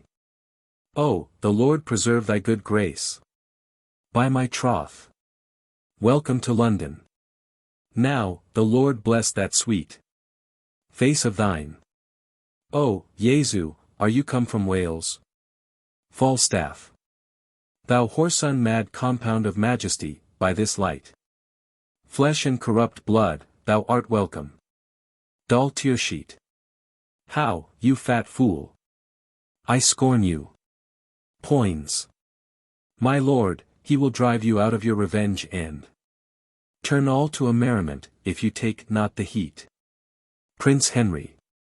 You whoreson Candlemine, you, how vilely did you speak of me even now before this honest, virtuous, civil gentlewoman. Mistress quickly. God's blessing of your good heart. And so she is. By my troth. Falstaff. Didst thou hear me? Prince Henry. Yeah, and you knew me, as you did when you ran away. By Gad's Hill, you knew I was at your back, and spoke it on purpose to try my patience. Falstaff. No, no, no, not so, I did not think thou wast within hearing. Prince Henry. I shall drive you then to confess the wilful abuse. And then I know how to handle you. Falstaff. No abuse, how, oh, mine honor, no abuse. Prince Henry. Not to dispraise me, and call me pantier and bread chipper and I know not what. Falstaff. No abuse, how? Poins. No abuse. Falstaff. No abuse, Ned, I, the world, honest Ned, none. I dispraised him before the wicked, that the wicked might not fall in love with him. In which doing, I have done the part of a careful friend and a true subject, and thy father is to give me thanks for it. No abuse, how, none, Ned, none, no, faith, boys, none. Prince Henry. See now, whether pure fear and entire cowardice doth not make thee wrong this virtuous gentlewoman too close with us.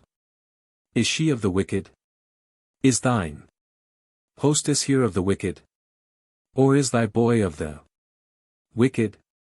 Or honest Bardolph, whose zeal burns in his nose, of the wicked? Poins. Answer, thou dead elm, answer. Falstaff. The fiend hath pricked down Bardolph irrecoverable. And his face is Lucifer's privy kitchen, where he doth nothing but roast malt worms.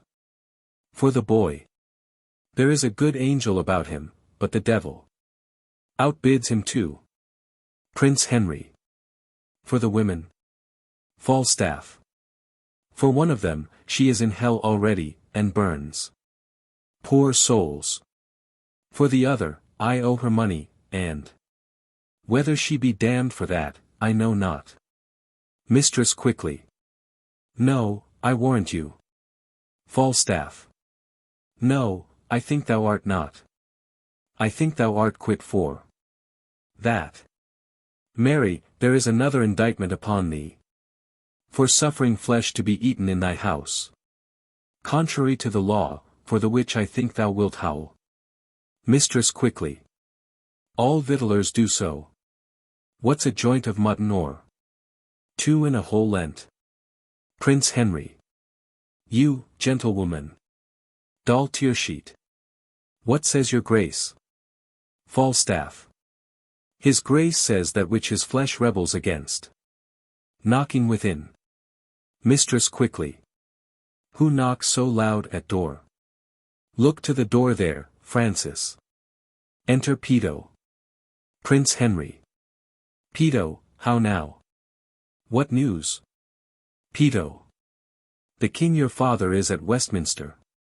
And there are 20 weak and wearied posts. Come from the north, and, as I came along, I met and overtook a dozen captains. Bareheaded, sweating, knocking at the taverns. And asking every one for Sir John Falstaff. Prince Henry. By heaven, Poins, I feel me much to blame. So idly to profane the precious time. When tempest of commotion, like the south, born with black vapour, doth begin to melt. And drop upon our bare unarmed heads. Give me my sword and cloak. Falstaff, good night. Exeunt Prince Henry, Poins, Peto and Bardolph. Falstaff. Now comes in the sweetest morsel of the night, and we must hence and leave it unpicked. Knocking within. More knocking at the door. Re-enter Bardolph. How now? What's the matter? Bardolph. You must away to court, sir, presently. A dozen captains stay at door for you. Falstaff. To the page, pay the musicians, sirrah. Farewell. Hostess, farewell, doll. You see, my good wenches, how men of merit are sought after, the undeserver may sleep, when the man of action is called on. Farewell good wenches, if I be not sent away post. I will see you again ere I go. Doll tearsheet. I cannot speak. If my heart be not red to burst. Well, sweet Jack, have a care of thyself. Falstaff. Farewell, farewell. Exeunt Falstaff and Bardolph. Mistress quickly. Well, fare thee well, I have known thee these 29 years, come peascod time. But an honester and truer hearted man, well, fare thee well. Bardolph. Within, Mistress Tearsheet. Mistress quickly. What's the matter? Bardolph. Within, good Mistress Tearsheet, come to my master. Mistress quickly. Oh, run, doll, run. Run, good doll, come. She comes blubbered. Yeah, will you come, doll? Exeunt. Act 3. Scene 1. Westminster. The Palace. Enter King Henry IV in his nightgown, with a page. King Henry IV. Go call the Earls of Surrey and of Warwick. But, ere they come, bid them o'erread these letters. And well consider of them, make good speed. Exit page. How many thousand of my poorest subjects are at this hour asleep? O sleep, O gentle sleep. Nature's soft nurse, how have I fright thee, that thou no more wilt weigh my eyelids down, and steep my senses in forgetfulness? Why rather, sleep, least thou in smoky cribs, upon uneasy pallets stretching thee, and hushed with buzzing night flies to thy slumber, then in the perfumed chambers of the great, under the canopies of costly state, and lulled with sound of sweetest melody. O thou dull god, why least thou with the vile in loathsome beds, and leavest the kingly couch a watch-case or a common larum bell? Wilt thou upon the high and giddy mast seal up the ship-boy's eyes, and rock his brains in cradle of the rude imperious surge? And in the visitation of the winds, who take the ruffian billows by the top, curling their monstrous heads and hanging them, with deafening clamor in the slippery clouds, that, with the hurly, death itself awakes. Canst thou, O partial sleep, give thy repose to the wet sea boy in an hour so rude, and in the calmest and most stillest night, with all appliances and means to boot, deny it to a king? Then happy lo, lie down. Uneasy lies the head that wears a crown. Enter Warwick and Surrey. Warwick. Many good morrows to your majesty, King Henry the Fourth. Is it good morrow, lords? Warwick. 'Tis 1 o'clock, and past. King Henry the Fourth. Why, then, good morrow to you all, my lords. Have you read o'er the letters that I sent you? Warwick. We have, my liege. King Henry the Fourth. Then you perceive the body of our kingdom. How foul it is. What rank diseases grow. And with what danger, near the heart of it. Warwick. It is but as a body yet distempered, which to his former strength may be restored, with good advice and little medicine. My Lord Northumberland will soon be cooled. King Henry the Fourth. O God! That one might read the book of fate, and see the revolution of the times. Make mountains level, and the continent, weary of solid firmness, melt itself into the sea, and, other times, to see the beachy girdle of the ocean, too wide for Neptune's hips, how chances mock, and changes fill the cup of alteration with divers liquors. Oh, if this were seen, the happiest youth, viewing his progress through, what perils past, what crosses to ensue, would shut the book, and sit him down and die. 'Tis not 10 years gone since Richard and Northumberland, great friends, did feast together, and in 2 years after were they at wars. It is but 8 years since this Percy was the man nearest my soul, who like a brother toiled in my affairs, and laid his love and life under my foot. Yea, for my sake, even to the eyes of Richard, gave him defiance. But which of you was by you, cousin Neville, as I may remember, to Warwick, when Richard, with his eye brimful of tears, then checked and rated by Northumberland, did speak these words, now proved a prophecy? Northumberland, thou ladder by the which my cousin Bolingbroke ascends my throne. Though then, God knows, I had no such intent, but that necessity so bowed the state, that I in greatness were compelled to kiss. The time shall come, thus did he follow it.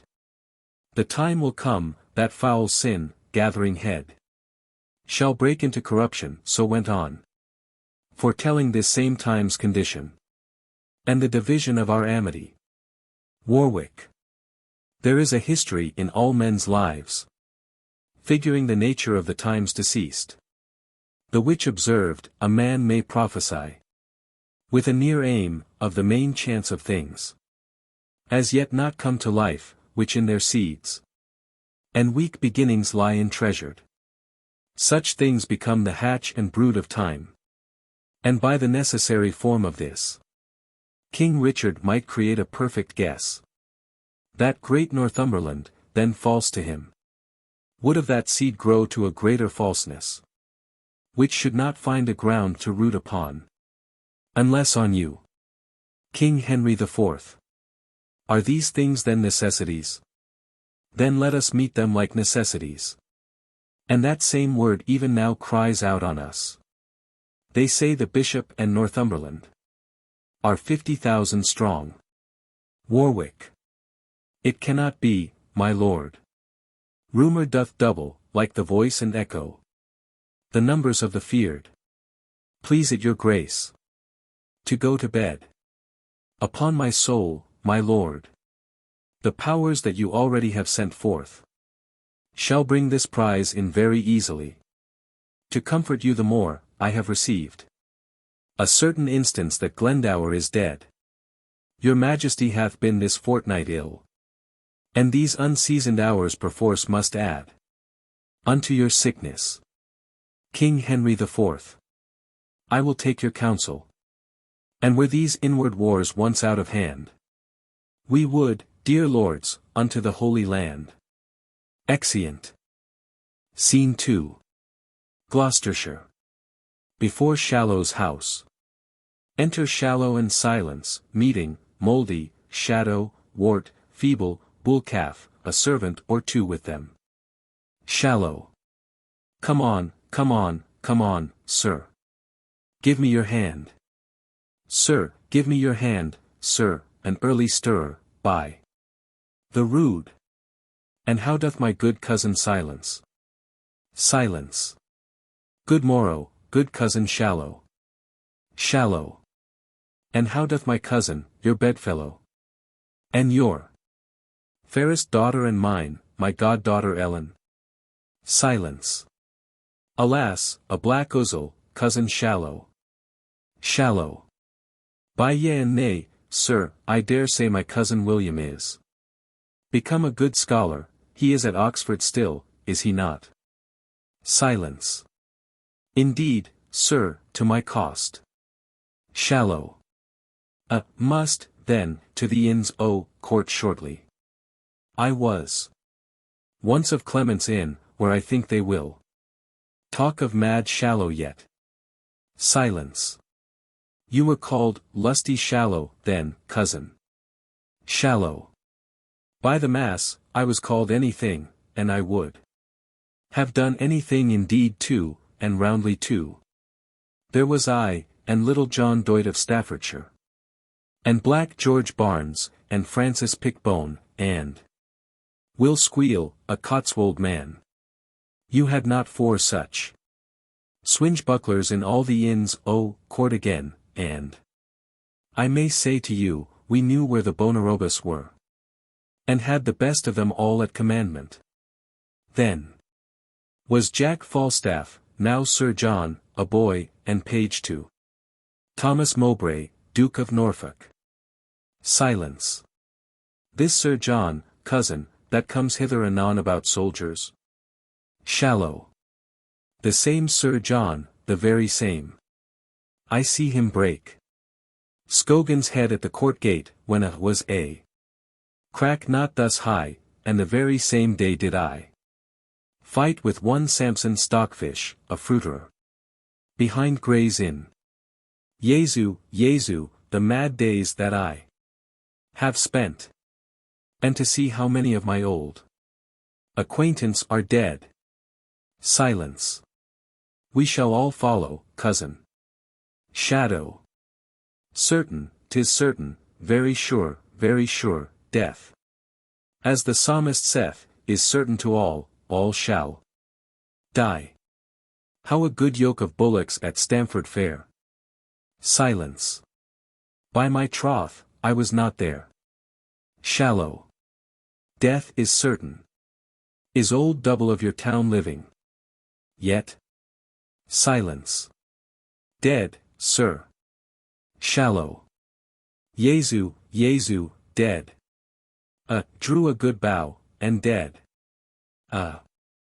Shot a fine shoot, John a Gaunt loved him well, and bet much money on his head. Dead. Would have clapped Ike the clout at 12 score. And carried you a forehand shaft a 14 and 14 and a half, that it would have done a man's heart good to see. How a score of yous now. Silence. Thereafter as they be, a score of good yous may be worth £10. Shallow. And is old Double dead? Silence. Here come two of Sir John Falstaff's men, as I think. Enter Bardolph and one with him. Bardolph. Good morrow, honest gentlemen, I beseech you, which is Justice Shallow? Shallow. I am Robert Shallow, sir. A poor esquire of this county, and one of the king's justices of the peace. What is your good pleasure with me? Bardolph. My captain, sir, commends him to you, my captain. Sir John Falstaff, a tall gentleman, by heaven, and a most gallant leader. Shallow. He greets me well, sir. I knew him a good backsword. Man. How doth the good knight? May I ask how my lady his wife doth? Bardolph. Sir, pardon, a soldier is better accommodated than with a wife. Shallow. It is well said, in faith, sir. And it is well said. Indeed too. Better accommodated. It is good, yeah. Indeed, is it, good phrases are surely, and ever were, very commendable. Accommodated. It comes of accommodate, very good, a good phrase. Bardolph. Pardon me, sir. I have heard the word. Phrase call. You it? By this good day, I know not the phrase. But I will maintain the word with my sword to be a soldier-like word, and a word of exceeding good command, by heaven. Accommodated. That is, when a man is, as they say, accommodated, or when a man is being, whereby a may be thought to be accommodated. Which is an excellent thing. Shallow. It is very just. Enter Falstaff. Look, here comes good Sir John. Give me your good hand, give me your worship's good hand, by my troth, you like well and bear your years very well. Welcome, good Sir John Falstaff. I am glad to see you well, good Master Robert. Shallow, Master Shirkard, as I think. Shallow. No, Sir John, it is my cousin Silence, in commission with me. Falstaff. Good Master Silence, it well befits you should be of the peace. Silence. Your good worship is welcome. Falstaff. Fie. This is hot weather, gentlemen. Have you provided me here half a dozen sufficient men? Shallow. Marry, have we, sir? Will you sit? Falstaff. Let me see them, I beseech you. Shallow. Where's the roll? Where's the roll? Where's the roll? Let me see, let me see, let me see. So. Yeah, marry, sir, Ralph Mouldy. Let them appear as I call, let them do so, let them do so. Let me see, where is Mouldy? Mouldy. Here, an't please you. Shallow. What think you, Sir John? A good-limbed fellow. Young, strong, and of good friends. Falstaff. Is thy name Mouldy? Mouldy. Yeah, an't please you. Falstaff. 'Tis the more time thou wert used. Shallow. Ha. Most excellent, faith. Things that are mouldy lack use, very singular good. In faith. Well said, Sir John, very well said. Falstaff. Prick him. Mouldy. I was pricked well enough before, and you could have. Let me alone, my old dame will be undone now for one to do her husbandry and her drudgery, you need not to have pricked me, there are other men fitter to go out than I. Falstaff. Go to peace, Mouldy, you shall go. Mouldy, it is time you were spent. Mouldy. Spent. Shallow. Peace, fellow, peace, stand aside, know you where you are. For the other, Sir John, let me see. Simon Shadow. Falstaff. Yeah, marry, let me have him to sit under, he's like to be a cold soldier. Shallow. Where's Shadow? Shadow. Here, sir. Falstaff. Shadow, whose son art thou? Shadow. My mother's son, sir. Falstaff. Thy mother's son. Like enough, and thy father's. Shadow, so the son of the female is the shadow of the male, it is often so, indeed, but much of the father's substance. Shallow. Do you like him, Sir John? Falstaff. Shadow will serve for summer. Prick him, for we have a number of shadows to fill up the muster book. Shallow. Thomas Wart. Falstaff. Where's he? Wart. Here, sir. Falstaff. Is thy name Wart?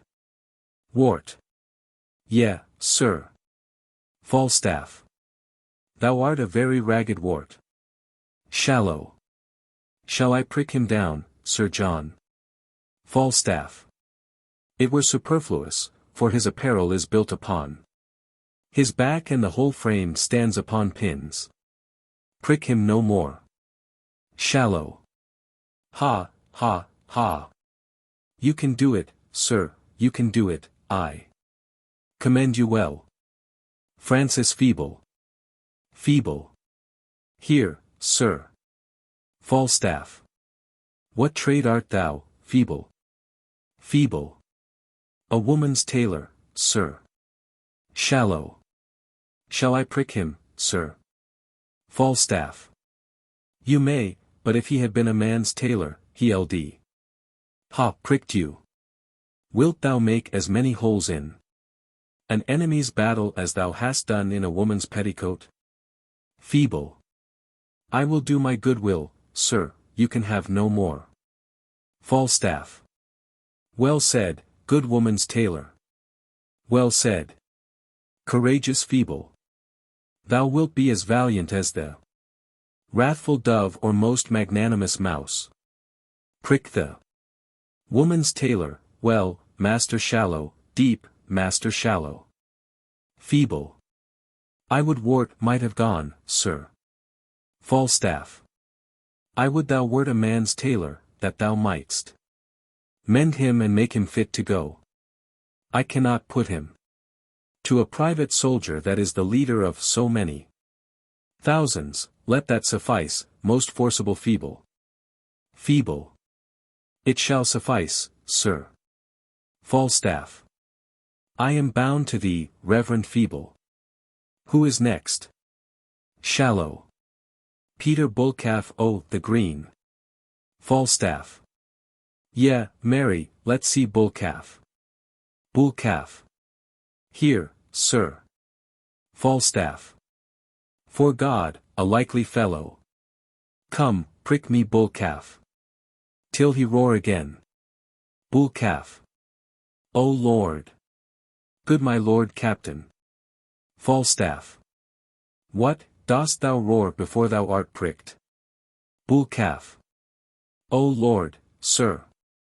I am a diseased man. Falstaff. What disease hast thou? Bullcalf.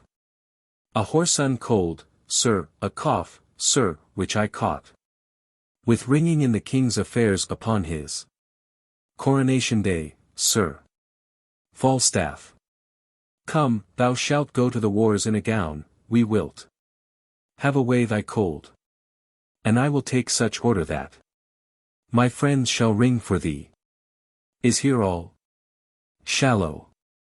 Here is 2 more called than your number, you must have but 4 here, sir, and so, I pray you, go in with me to dinner. Falstaff. Come, I will go drink with you, but I cannot tarry. Dinner. I am glad to see you, by my troth, Master Shallow. Shallow. Oh, Sir John, do you remember since we lay all night in the windmill in St. George's Field? Falstaff. No more of that, good Master Shallow, no more of that. Shallow. Ha! 'Twas a merry night. And is Jane Knightwork alive? Falstaff. She lives, Master Shallow. Shallow. She never could away with me. Falstaff. Never, never. She would always say she could not. Abide Master Shallow. Shallow. By the mass, I could anger her to the heart. She was then a Bonaroba. Doth she hold her own well? Falstaff. Old, old, Master Shallow. Shallow. Nay, she must be old. She cannot choose but be old. Certain she's old, and had Robin night work by old. Night work before I came to Clements Inn. Silence. That's 55 year ago. Shallow. Ha, cousin Silence, that thou hadst seen that. This night and I have seen. Ha, Sir John, said I well. Falstaff. We have heard the chimes at midnight, Master Shallow. Shallow. That we have, in faith. Sir John, we have, our watchword was, hem boys. Come, let's to dinner. Come, let's to dinner. Jesus, the days that we have seen. Come, come. Exeunt Falstaff and Justices. Bull calf. Good Master Corporate Bardolph, stand my friend. And here's 4 hairy 10 shillings in French crowns. For you. In very truth, sir, I had as lief be hanged, sir, as go, and yet, for mine own part, sir, I do not care, but rather, because I am unwilling. And, for mine own part, have a desire to stay with my friends. Else, sir, I did not care, for mine own part, so much. Bardolph. Go to, stand aside. Mouldy. And, good Master Corporal Captain, for my old Dame Sake, stand my friend, she has nobody to do anything about her when I am gone. And she is old. And cannot help herself, ye shall have 40, sir. Bardolph. Go to, stand aside. Feeble. By my troth, I care not, a man can die but once, O God, a death, I'll ne'er bear a base mind. An't be my destiny, so. An't be not, so, no man is too good to serve's prince, and let it go which way it will, he that dies this year is quit for the next. Bardolph. Well said, thou art a good fellow. Feeble. Faith, I'll bear no base mind. Re-enter Falstaff and the Justices. Falstaff. Come, sir, which men shall I have? Shallow. 4 of which you please. Bardolph. Sir, a word with you, I have £3 to free. Mouldy and bull calf. Falstaff. Go to, well. Shallow. Come, Sir John, which 4 will you have? Falstaff. Do you choose for me? Shallow. Marry, then, Mouldy, bull calf, feeble and shadow. Falstaff. Mouldy and bull calf, for you, Mouldy, stay at home till you are past service, and for your part. Bull calf, grow till you come unto it, I will none of you. Shallow. Sir John, do not yourself wrong, they are your likeliest men, and I would have you served with the best. Falstaff. Will you tell me, Master Shallow, how to choose a man? Care I for the limb, the thews, the stature, bulk, and big a semblance of a man? Give me the spirit, Master Shallow. Here's wart, you see what a ragged appearance it is. Shall charge you and discharge you with the motion of a pewterer's hammer, come off and on swifter than he that gibbets on the brewer's bucket. And this same half-faced fellow, Shadow, give me this man, he presents no mark to the enemy. The foeman may with as great aim level at the edge of a penknife. And for a retreat. How swiftly will this feeble the woman's tailor run off. Oh, give me the spare men, and spare me the great ones.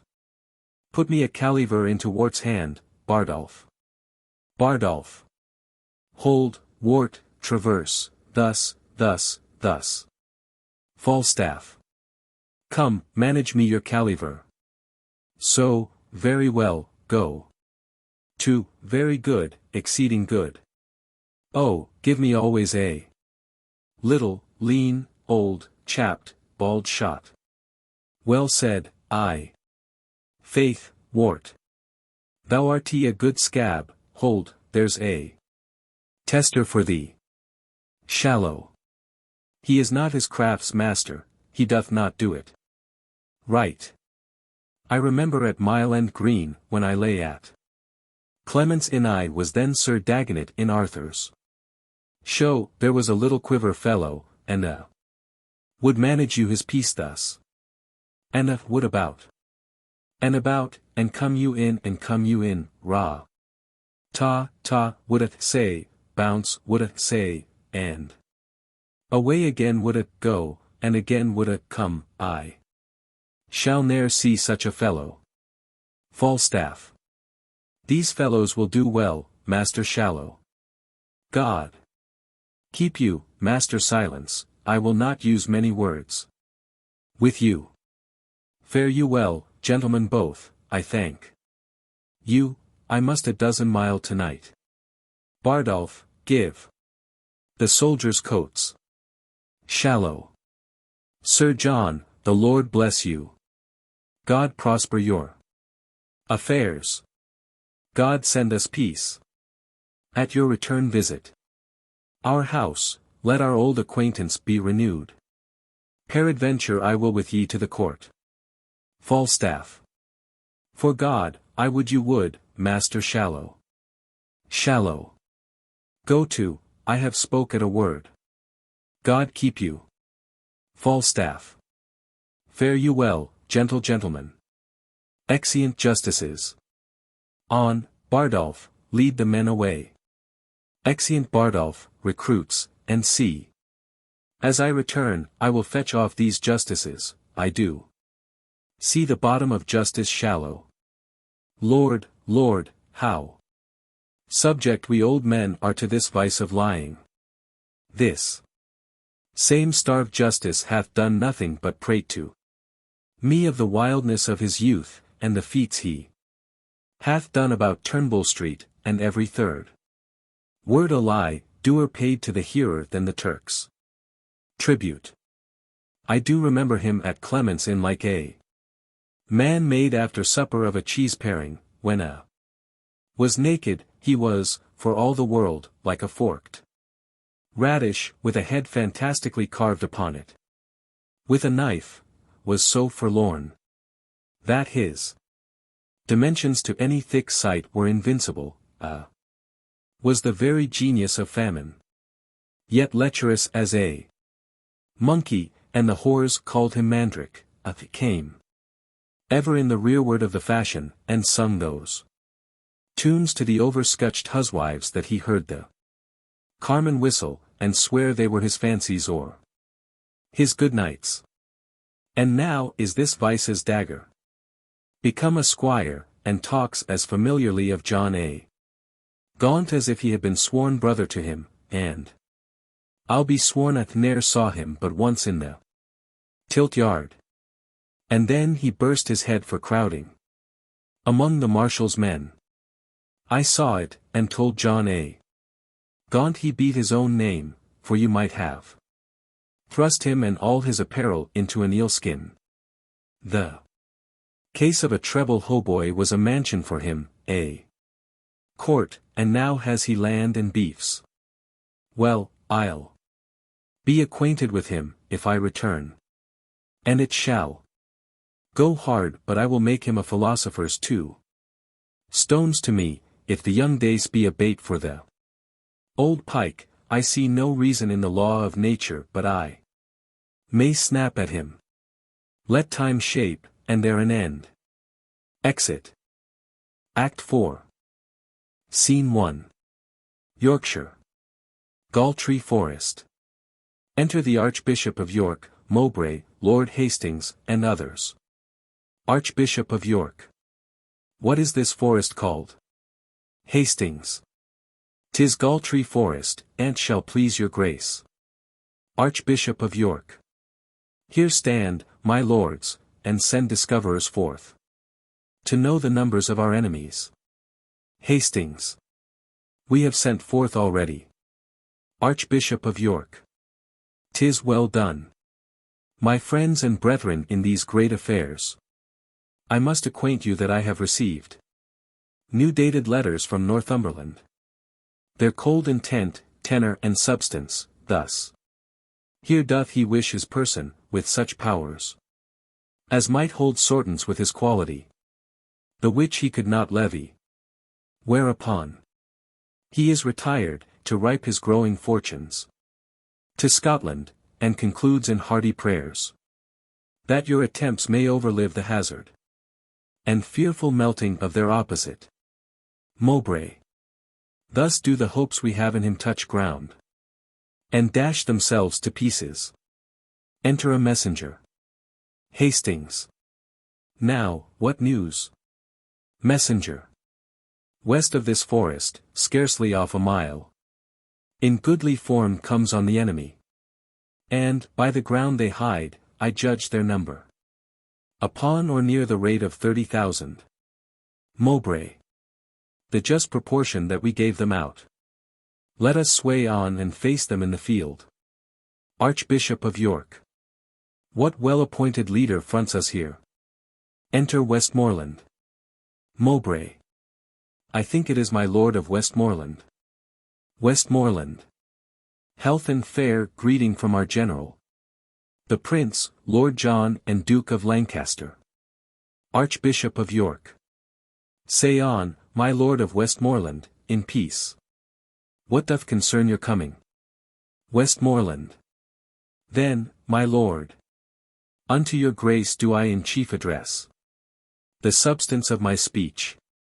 If that rebellion came like itself, in base and abject routs, led on by bloody youth, guarded with rags, and countenanced by boys and beggary, I say, if damned commotion so appeared, in his true, native and most proper shape, you, reverend Father, and these noble lords, had not been here, to dress the ugly form of base and bloody insurrection with your fair honors. You, Lord Archbishop, whose see is by a civil peace maintained, whose beard the silver hand of peace hath touched, whose learning and good letters peace hath tutored, whose white investments figure innocence, the dove and very blessed spirit of peace. Wherefore do you so ill translate ourself out of the speech of peace that bears such grace, into the harsh and boisterous tongue of war, turning your books to graves, your ink to blood, your pens to lances and your tongue divine to a trumpet and a point of war? Archbishop of York. Wherefore do I this? So the question stands. Briefly to this end, we are all diseased, and with our surfeiting and wanton hours, have brought ourselves into a burning fever, and we must bleed for it, of which disease our late king, Richard, being infected, died. But, my most noble Lord of Westmoreland, I take not on me here as a physician, nor do I as an enemy to peace troop in the throngs of military men, but rather show a while like fearful war, to diet rank minds sick of happiness, and purge the obstructions which begin to stop our very veins of life. Hear me more plainly. I have in equal balance justly weight what wrongs our arms may do, what wrongs we suffer, and find our griefs heavier than our offences. We see which way the stream of time doth run, and are enforced from our most quiet there by the rough torrent of occasion, and have the summary of all our griefs, when time shall serve, to show in articles which long ere this we offered to the king, and might by no suit gain our audience. When we are wronged and would unfold our griefs, we are denied access unto his person, even by those men that most have done us wrong. The dangers of the days but newly gone, whose memory is written on the earth, with yet appearing blood, and the examples of every minute's instance, present now, hath put us in these ill-beseeming arms, not to break peace or any branch of it, but to establish here a peace indeed, concurring both in name and quality. Westmoreland. Whenever yet was your appeal denied? Wherein have you been galled by the king? What peer hath been suborned to grate on you, that you should seal this lawless bloody book of forged rebellion with a seal divine, and consecrate commotion's bitter edge? Archbishop of York. My brother general, the Commonwealth. To brother born in household cruelty, I make my quarrel in particular. Westmoreland. There is no need of any such redress.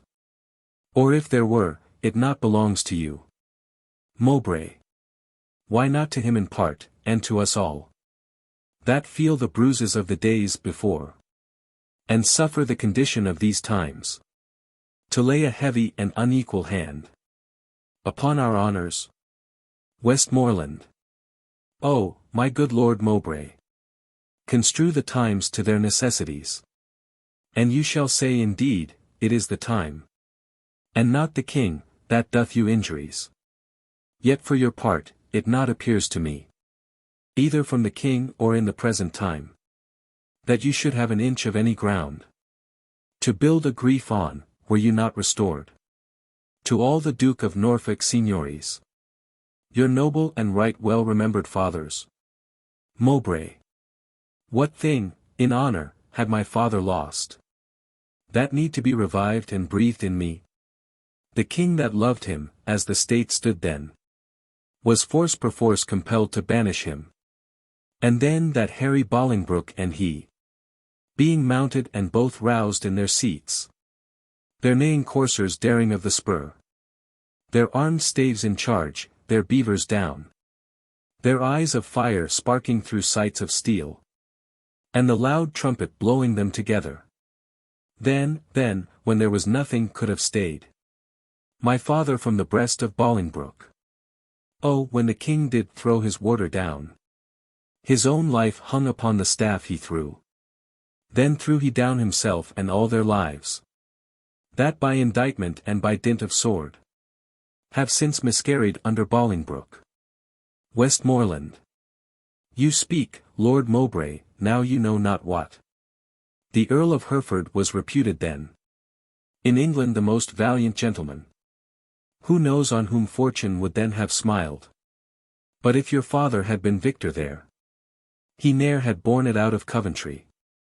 For all the country in a general voice cried hate upon him, and all their prayers and love were set on Hereford, whom they doted on, and blessed and graced indeed, more than the king. But this is mere digression from my purpose. Here come I from our princely general, to know your griefs, to tell you from his grace, that he will give you audience, and wherein it shall appear that your demands are just, you shall enjoy them, everything set off, that might so much as think you enemies. Mowbray. But he hath forced us to compel this offer, and it proceeds from policy, not love. Westmoreland. Mowbray, you overween to take it so. This offer comes from mercy, not from fear. For, lo, within a ken our army lies, upon mine honour, all too confident to give admittance to a thought of fear. Our battle is more full of names than yours, our men more perfect in the use of arms, our armour all as strong, our cause the best. Then reason will our heart should be as good. Say you not then our offer is compelled? Mowbray. Well, by my will we shall admit no parley. Westmoreland. That argues but the shame of your offence.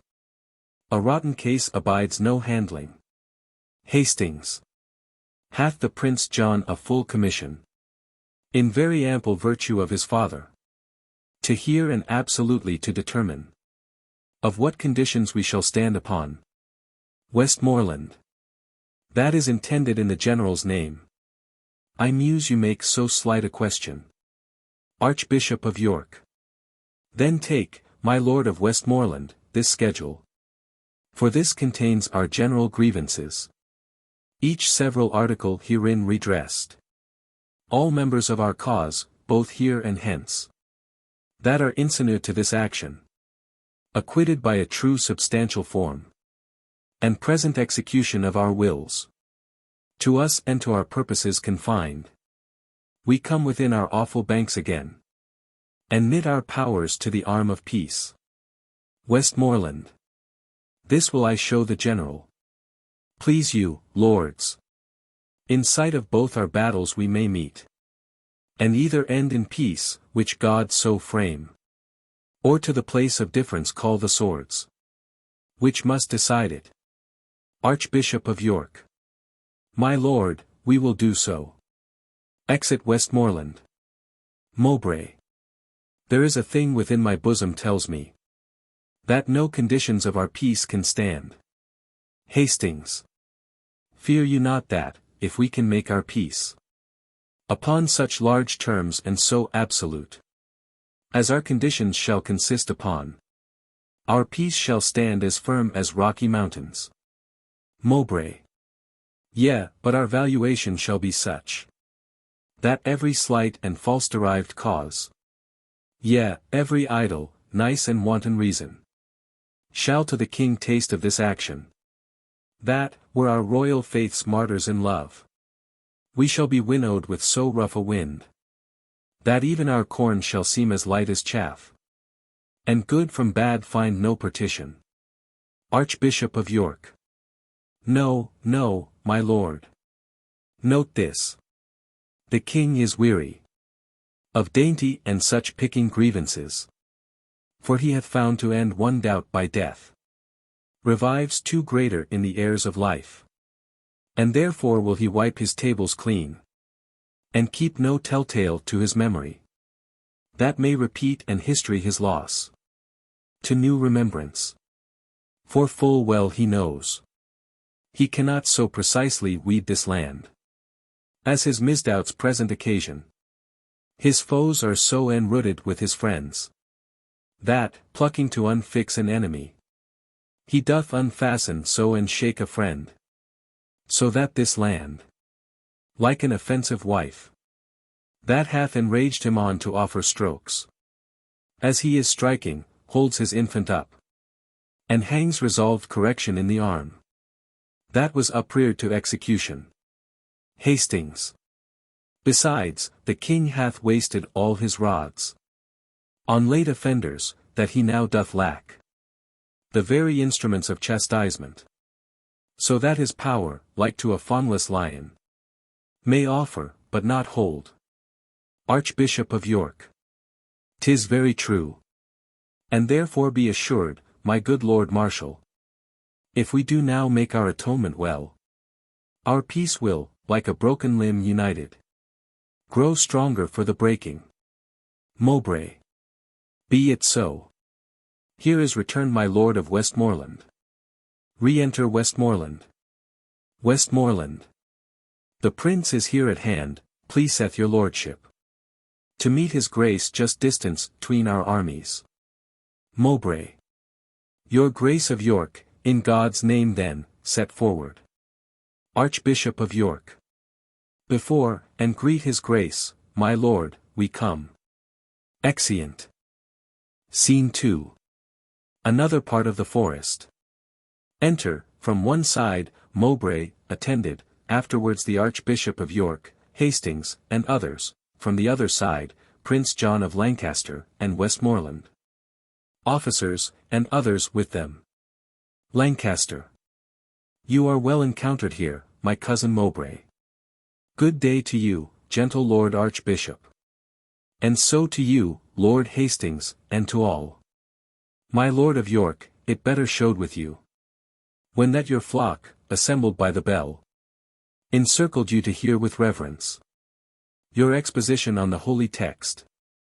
Then now to see you here an iron man, cheering a rout of rebels with your drum, turning the word to sword and life to death. That man that sits within a monarch's heart, and ripens in the sunshine of his favor.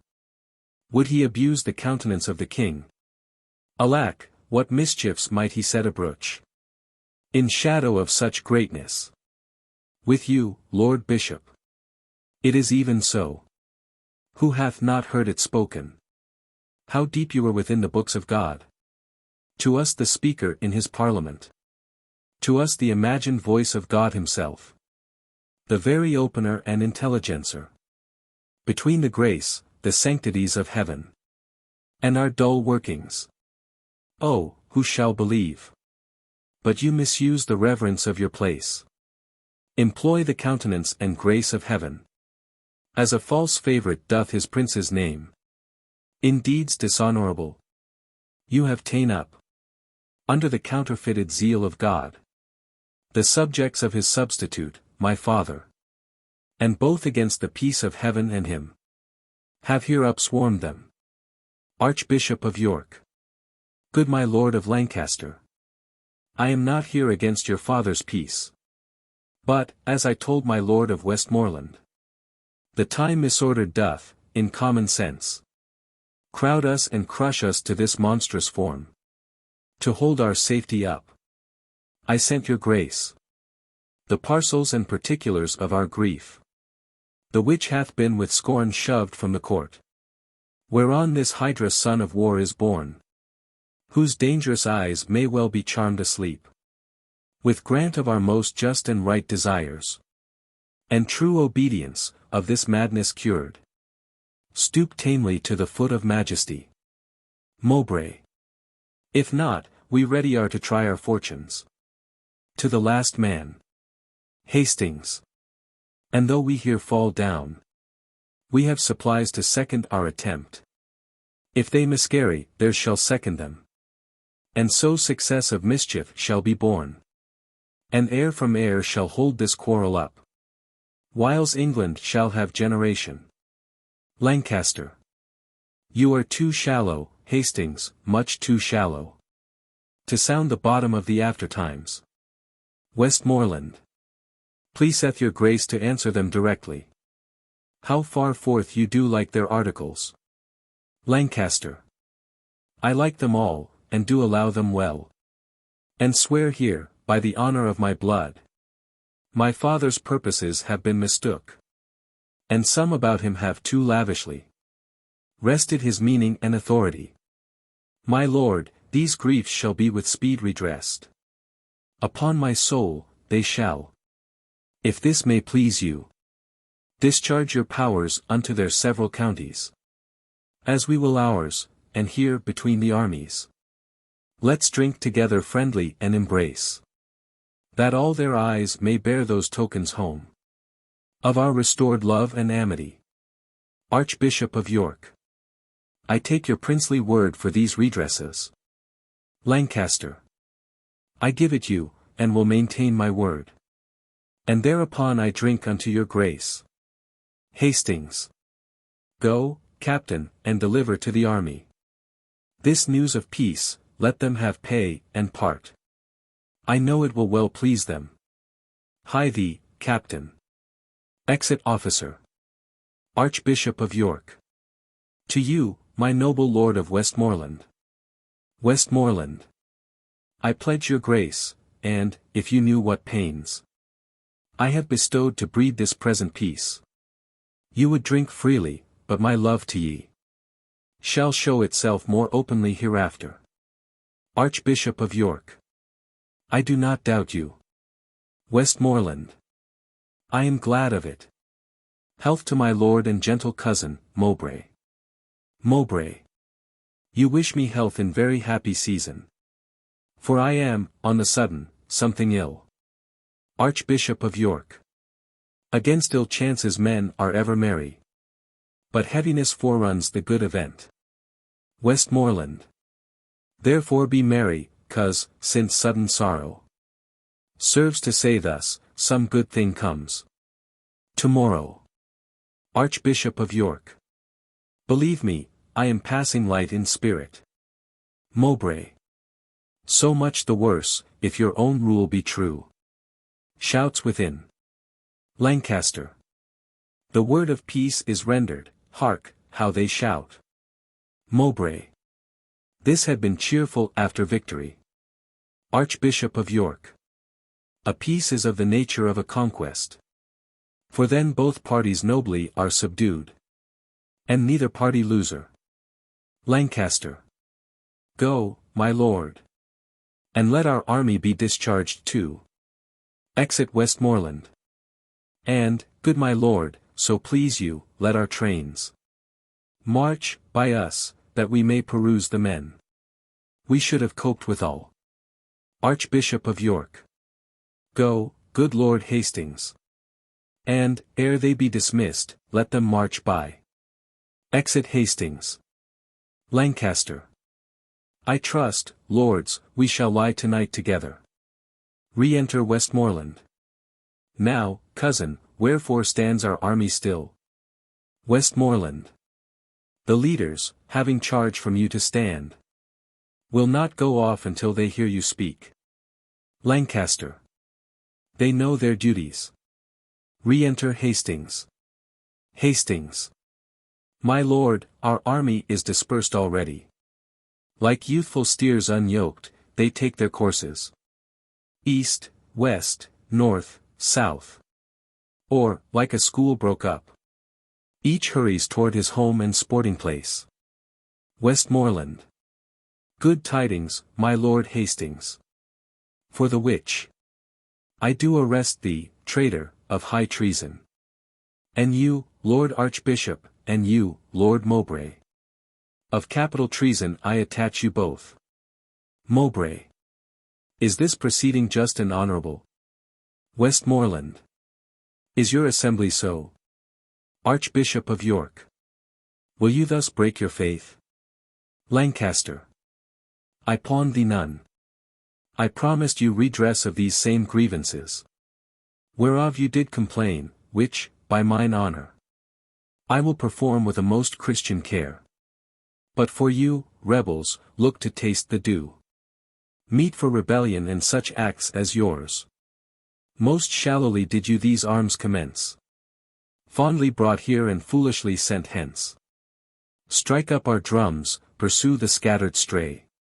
God, and not we, hath safely fought today. Some guard these traitors to the block of death. Treason's true bed and yielder up of breath. Exeunt. Scene 3. Another part of the forest. Alarum. Excursions. Enter Falstaff and Collivalet, meeting. Falstaff. What's your name, sir? Of what condition are you? And of what place, I pray? Collivalet.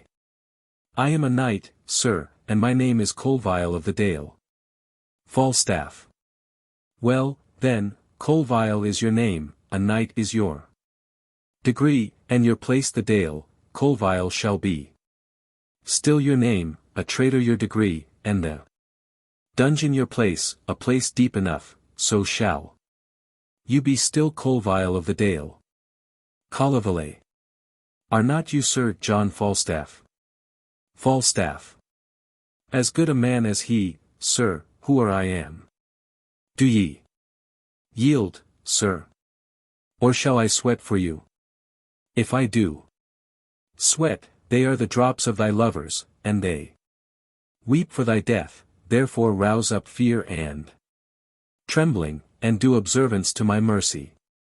Collivalet. I think you are Sir John Falstaff, and in that thought yield me. Falstaff. I have a whole school of tongues in this belly of mine, and not a tongue of them all speaks any other word but my name. And I had but a belly of any indifference, I were simply the most active fellow in Europe. My womb, my womb, my womb, undoes me. Here comes our general. Enter Prince John of Lancaster, Westmoreland, Blunt, and others. Lancaster. The heat is past. Follow no further now. Call in the powers, good cousin Westmoreland. Exit Westmoreland. Now, Falstaff, where have you been all this while? When everything is ended, then you come. These tardy tricks of yours will, on my life, one time or other break some gallows back.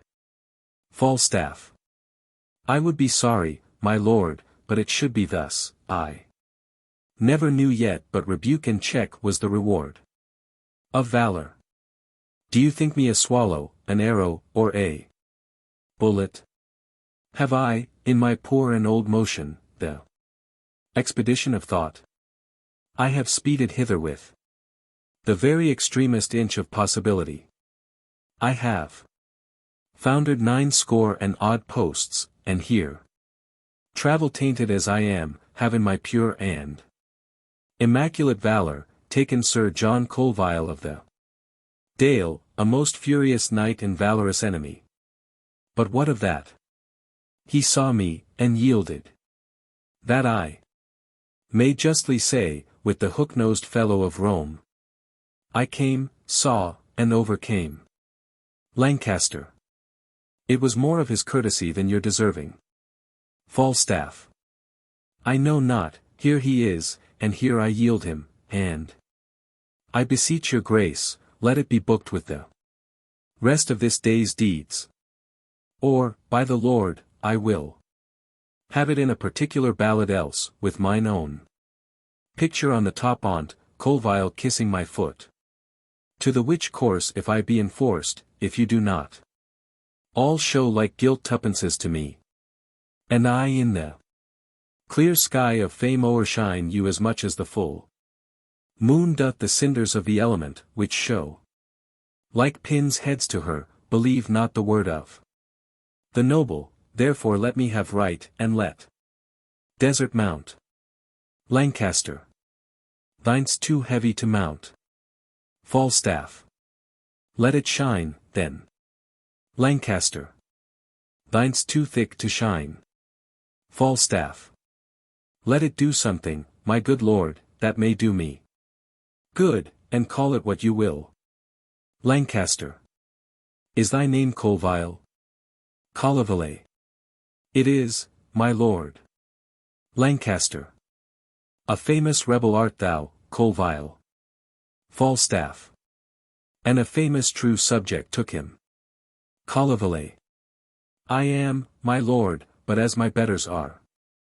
That led me hither, had they been ruled by me. You should have won them dearer than you have. Falstaff.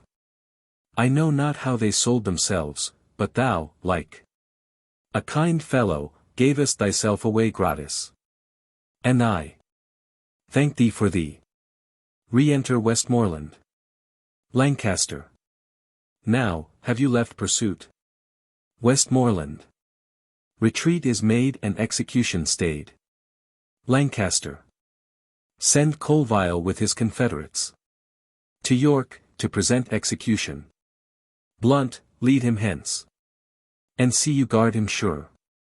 Exeunt Blunt and others with Colville. And now dispatch we toward the court, my lords. I hear the king my father is sore sick. Our news shall go before us to his majesty. Which, cousin, you shall bear to comfort him. And we with sober speed will follow you.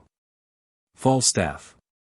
My lord, I beseech you, give me leave to go through Gloucestershire, and, when you come to court, stand my good lord, pray, in your good report.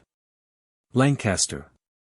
Fare you well, Falstaff, I, in my condition, shall better speak of you than you deserve. Exeunt all but Falstaff. Falstaff. I would you had but the wit, 'twere better than your dukedom. Good faith, this same young sober blooded boy doth not love me, nor a man cannot make him laugh, but that's no marvel, he drinks no wine. There's never none of these demure boys come to any proof. For thin drink doth so overcool their blood, and making many fish meals, that they fall into a Kind of male green sickness, and then when they marry, they get wenches, they are generally fools. And cowards. Which some of us should be too, but for inflammation. A good Sherris sack hath a twofold operation in it.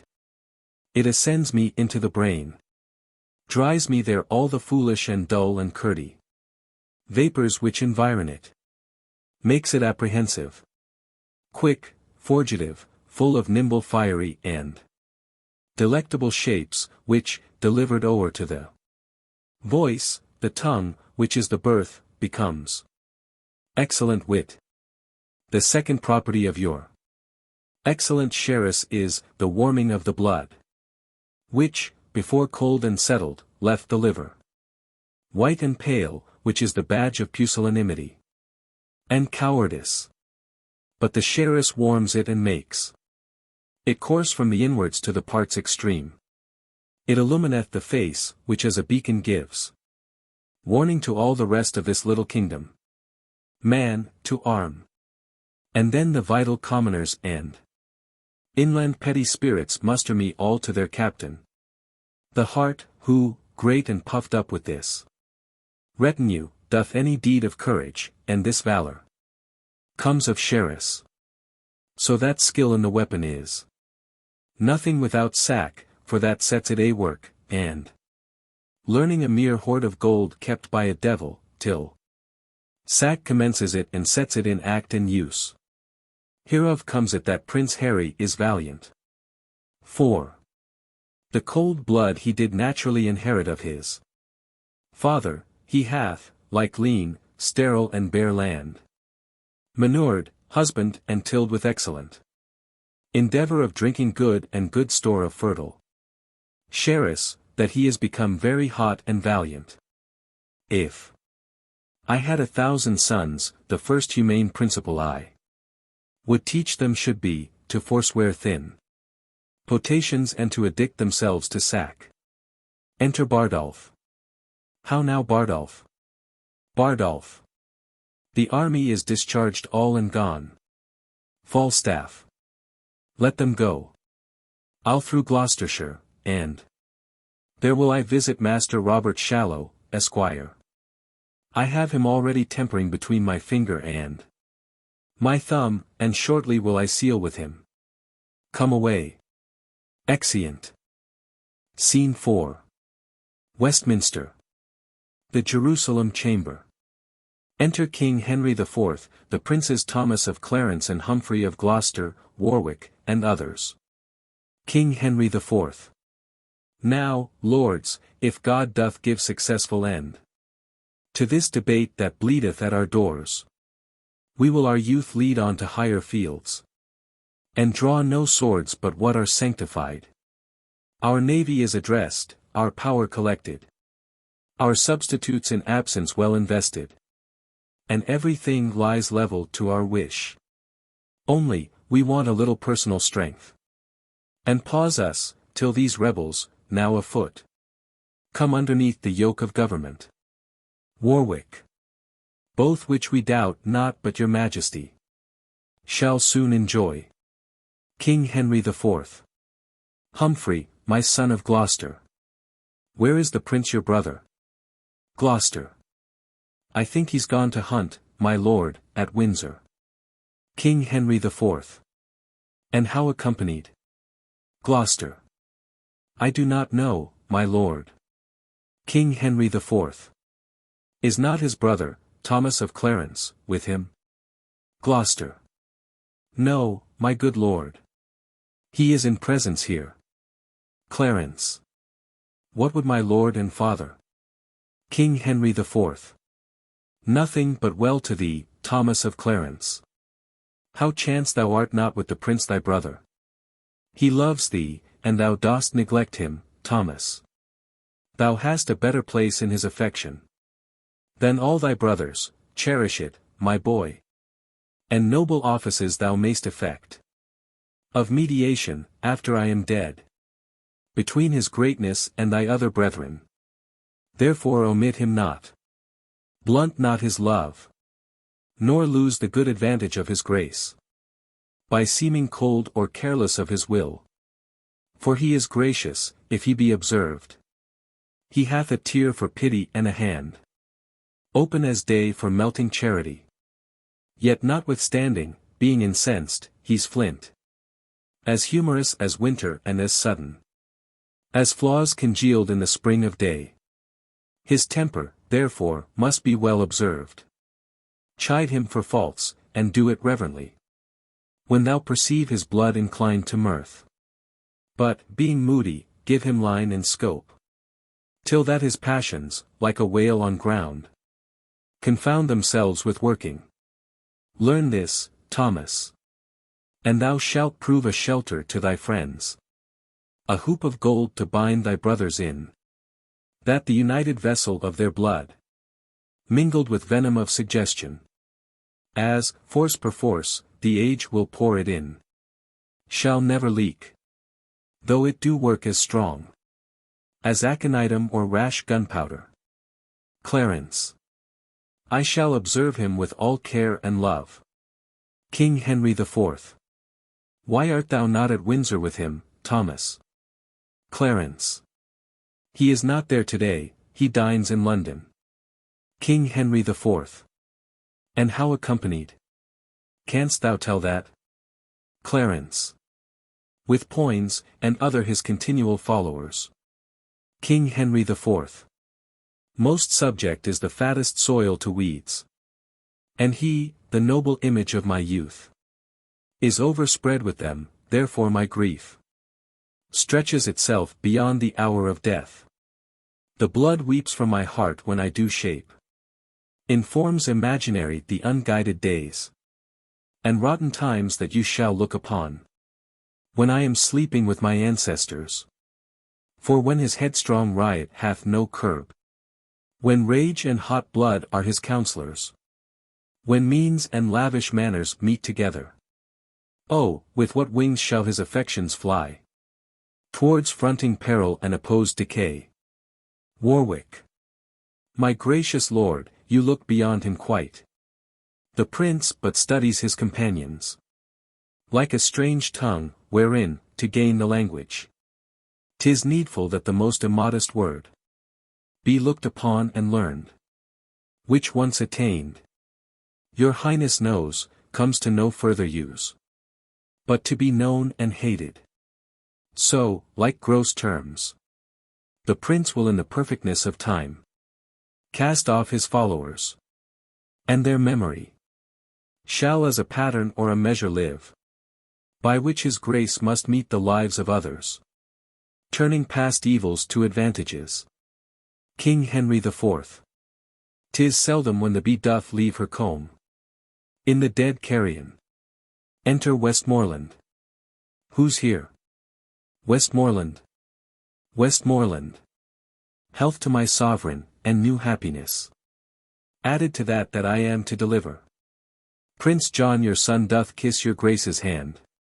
Mowbray, the Bishop Scrope, Hastings and all are brought to the correction of your law.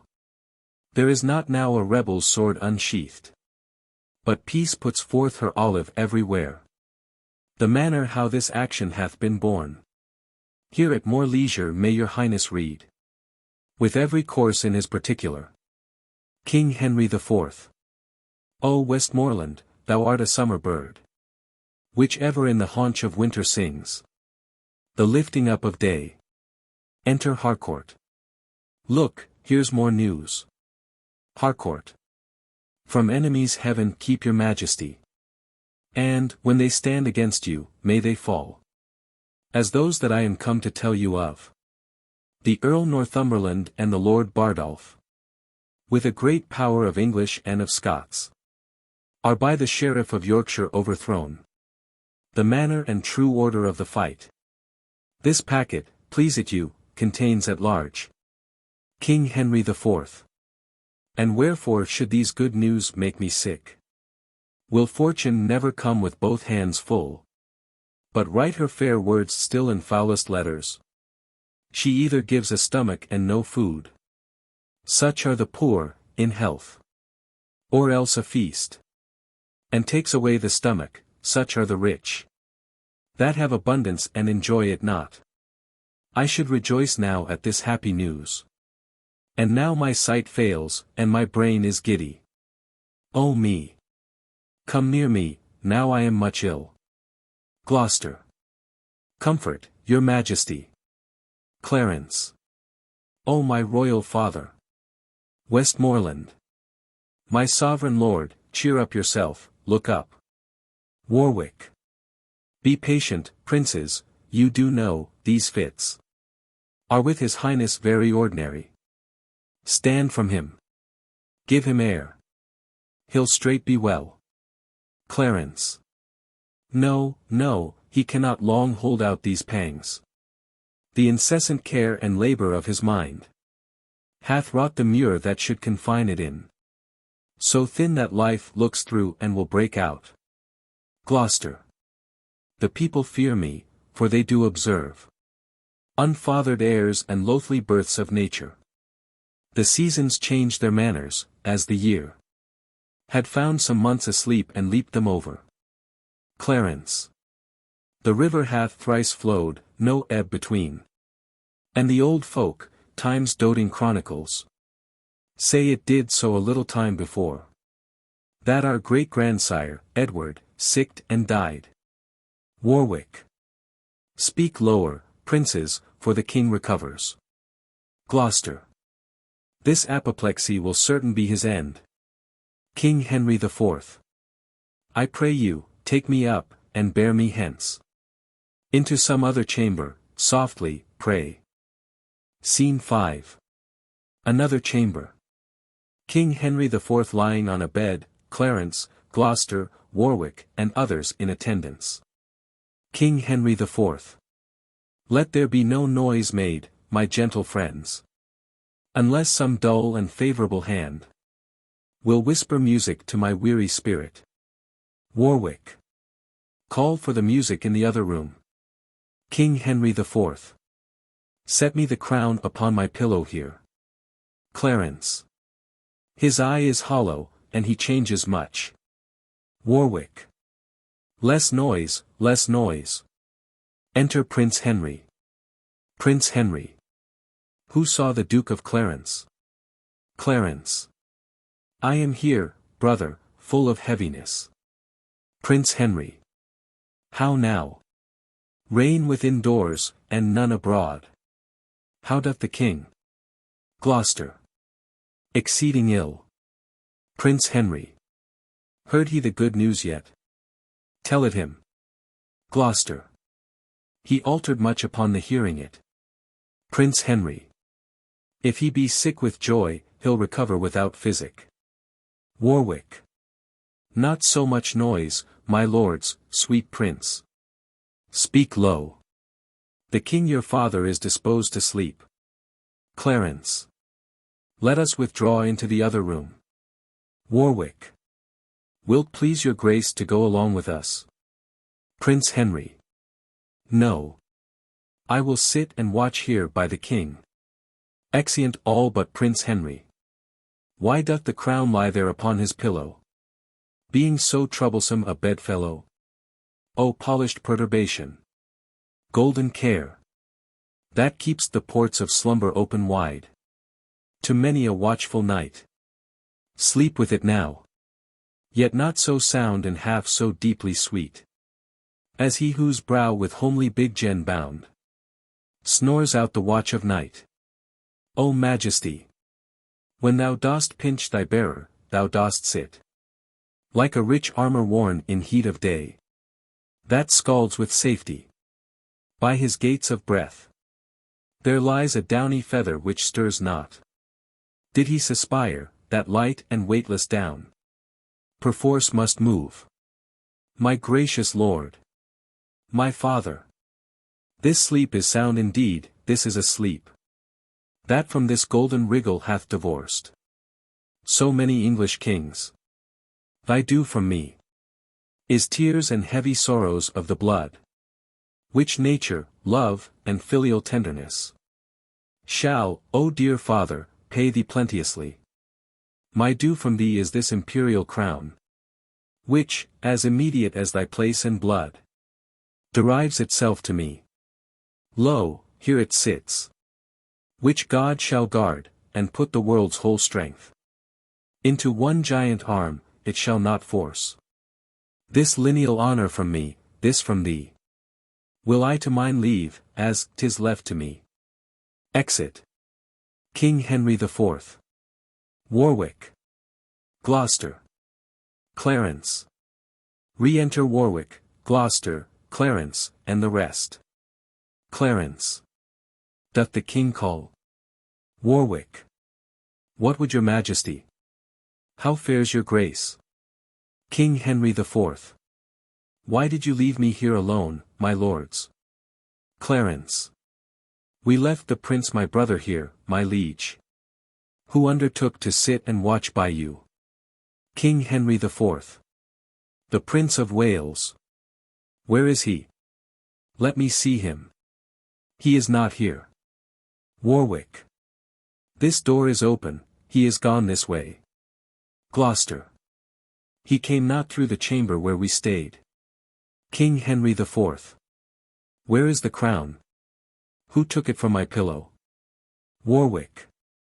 When we withdrew, my liege, we left it here. King Henry IV. The prince hath ta'en it hence, go, seek him out. Is he so hasty that he doth suppose my sleep my death? Find him, my lord of Warwick, chide him hither. Exit Warwick. This part of his conjoins with my disease, and helps to end me. See, sons, what things you are. How quickly nature falls into revolt, when gold becomes her object. For this the foolish over-careful fathers have broke their sleep with thoughts, their brains with care, their bones with industry. For this they have engrossed and piled up the cankered heaps of strange achieved gold. For this they have been thoughtful to invest their sons with arts and martial exercises. When, like the bee, culling from every flower the virtuous sweets, our thighs packed with wax, our mouths with honey, we bring it to the hive, and, like the bees, are murdered for our pains. This bitter taste yield his engrossments to the ending father. Re-enter Warwick. Now, where is he that will not stay so long, till his friend's sickness hath determined me? Warwick. My lord, I found the prince in the next room, washing with kindly tears his gentle cheeks, with such a deep demeanor in great sorrow, that tyranny, which never quaffed but blood, would, by beholding him, have washed his knife with gentle eye drops. He is coming hither. King Henry IV. But wherefore did he take away the crown? Re-enter Prince Henry. Lo, where he comes. Come hither to me, Harry. Depart the chamber, leave us here alone. Exeunt Warwick and the rest. Prince Henry. I never thought to hear you speak again. King Henry IV. Thy wish was father, Harry, to that thought. I stay too long by thee, I weary thee. Dost thou so hunger for mine empty chair, that thou wilt needs invest thee with my honors, before thy hour be ripe? O foolish youth! Thou seek'st the greatness that will o'erwhelm thee. Stay but a little, for my cloud of dignity is held from falling with so weak a wind, that it will quickly drop. My day is dim. Thou hast stolen that which after some few hours were thine without offense. And at my death thou hast sealed up my expectation. Thy life did manifest thou lovedst me not, and thou wilt have me die assured of it. Thou hidest 1,000 daggers in thy thoughts, which thou hast whetted on thy stony heart, to stab at half an hour of my life. What? Canst thou not forbear me half an hour? Then get thee gone and dig my grave thyself, and bid the merry bells ring to thine ear, that thou art crowned, not that I am dead. Let all the tears that should bedew my hearse be drops of balm to sanctify thy head. Only compound me with forgotten dust. Give that which gave thee life unto the worms. Pluck down my officers, break my decrees. For now a time is come to mock at form. Harry the Fifth is crowned, up, vanity. Down, royal state. All you sage counsellors, hence. And to the English court assemble now. From every region, apes of idleness. Now, neighbour confines, purge you of your scum. Have you a ruffian that will swear, drink, dance?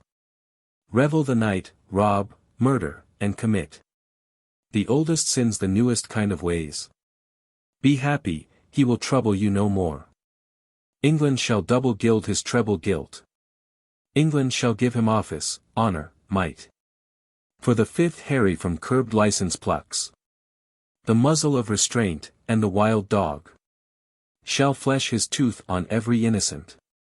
O my poor kingdom, sick with civil blows! When that my care could not withhold thy riots. What wilt thou do when riot is thy care? Oh, thou wilt be a wilderness again, peopled with wolves, thy old inhabitants. Prince Henry. Oh, pardon me, my liege. But for my tears, the moist impediments unto my speech, I had forestalled this dear and deep rebuke. Ere you with grief had spoken I had heard the course of it so far. There is your crown. And he that wears the crown immortally. Long guard it yours. If I affect it more, then as your honour and as your renown, let me no more from this obedience rise, which my most inward true and duteous spirit teacheth, this prostrate and exterior bending. God witness with me, when I here came in, and found no course of breath within your majesty. How cold it struck my heart! If I do feign, oh, let me in my present wildness die, and never live to show the incredulous world the noble change that I have purposed. Coming to look on you, thinking you dead, and dead almost, my liege, to think you were.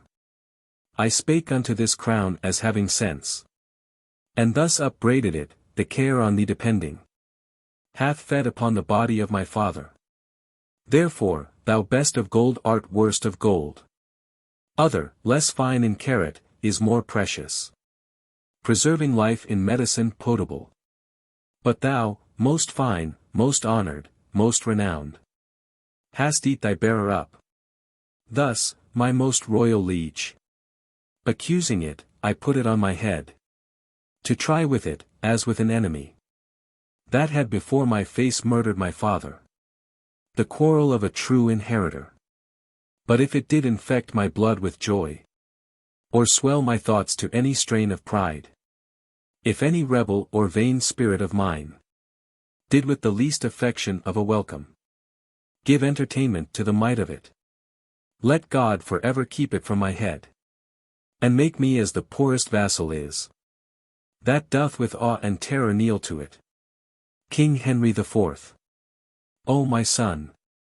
God put it in thy mind to take it hence, that thou mightst win the more thy father's love, pleading so wisely in excuse of it. Come hither, Harry, sit thou by my bed, and hear, I think, the very latest counsel that ever I shall breathe. God knows, my son, by what bypaths and indirect crooked ways I met this crown, and I myself know well how troublesome it sat upon my head. To thee it shall descend with bitter quiet, better opinion, better confirmation. For all the soil of the achievement goes with me into the earth. It seemed in me, but as an honour snatched with boisterous hand, and I had many living to upbraid my gain of it by their assistances, which daily grew to quarrel and to bloodshed, wounding supposed peace, all these bold fears. Thou seest with peril I have answered. For all my reign hath been but as a scene, acting that argument, and now my death changes the mode. For what in me was purchased falls upon thee in a more fairer sort. So thou the garland wear'st successively, Yet, though thou standst more sure than I could do, thou art not firm enough, since griefs are green.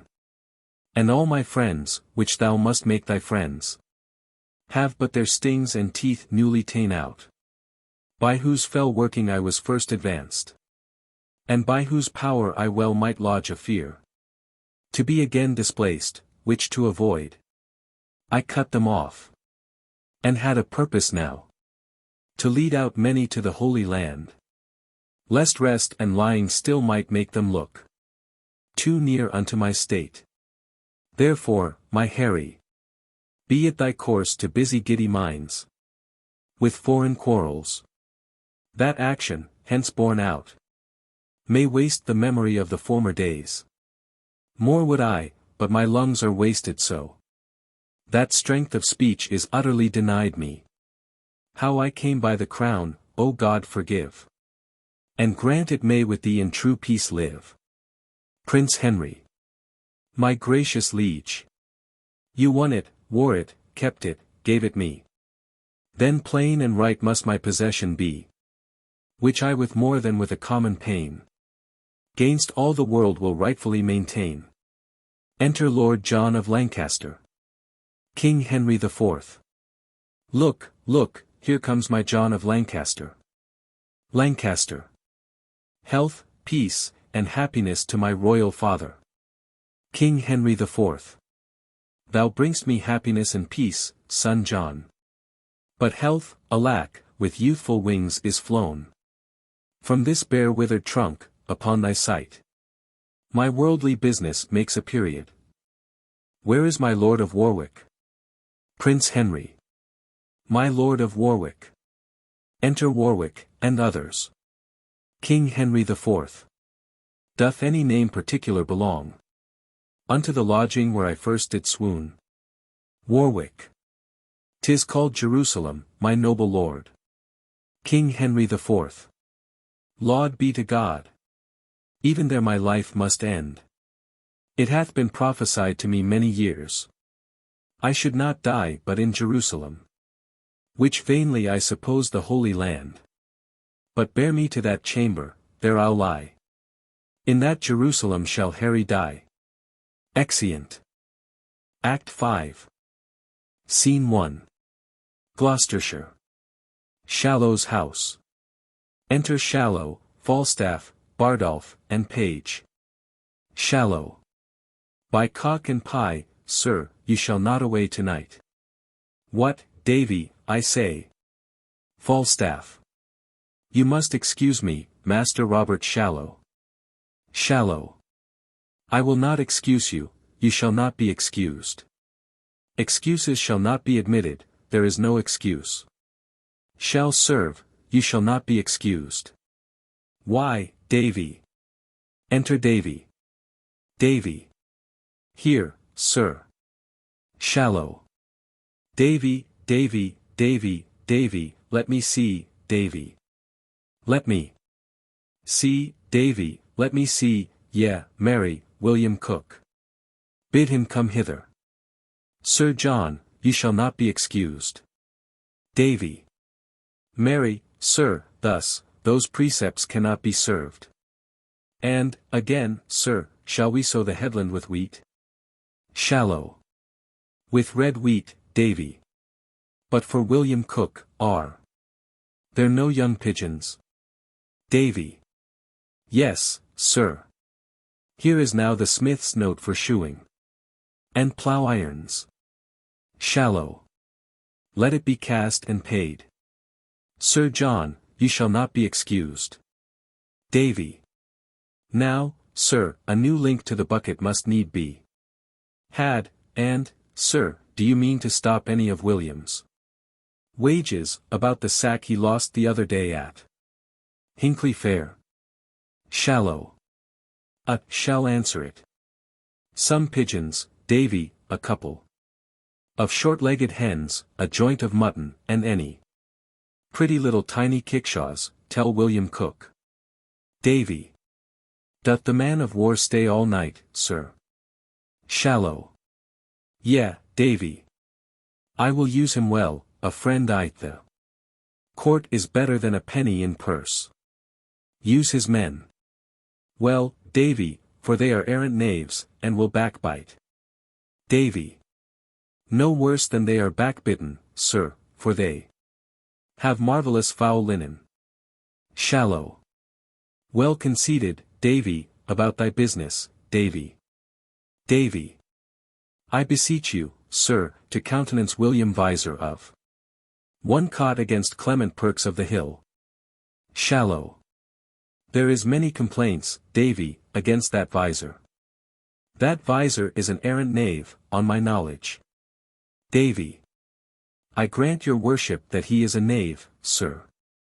But. Yet, God forbid, sir, but a knave should have some countenance at his friend's request.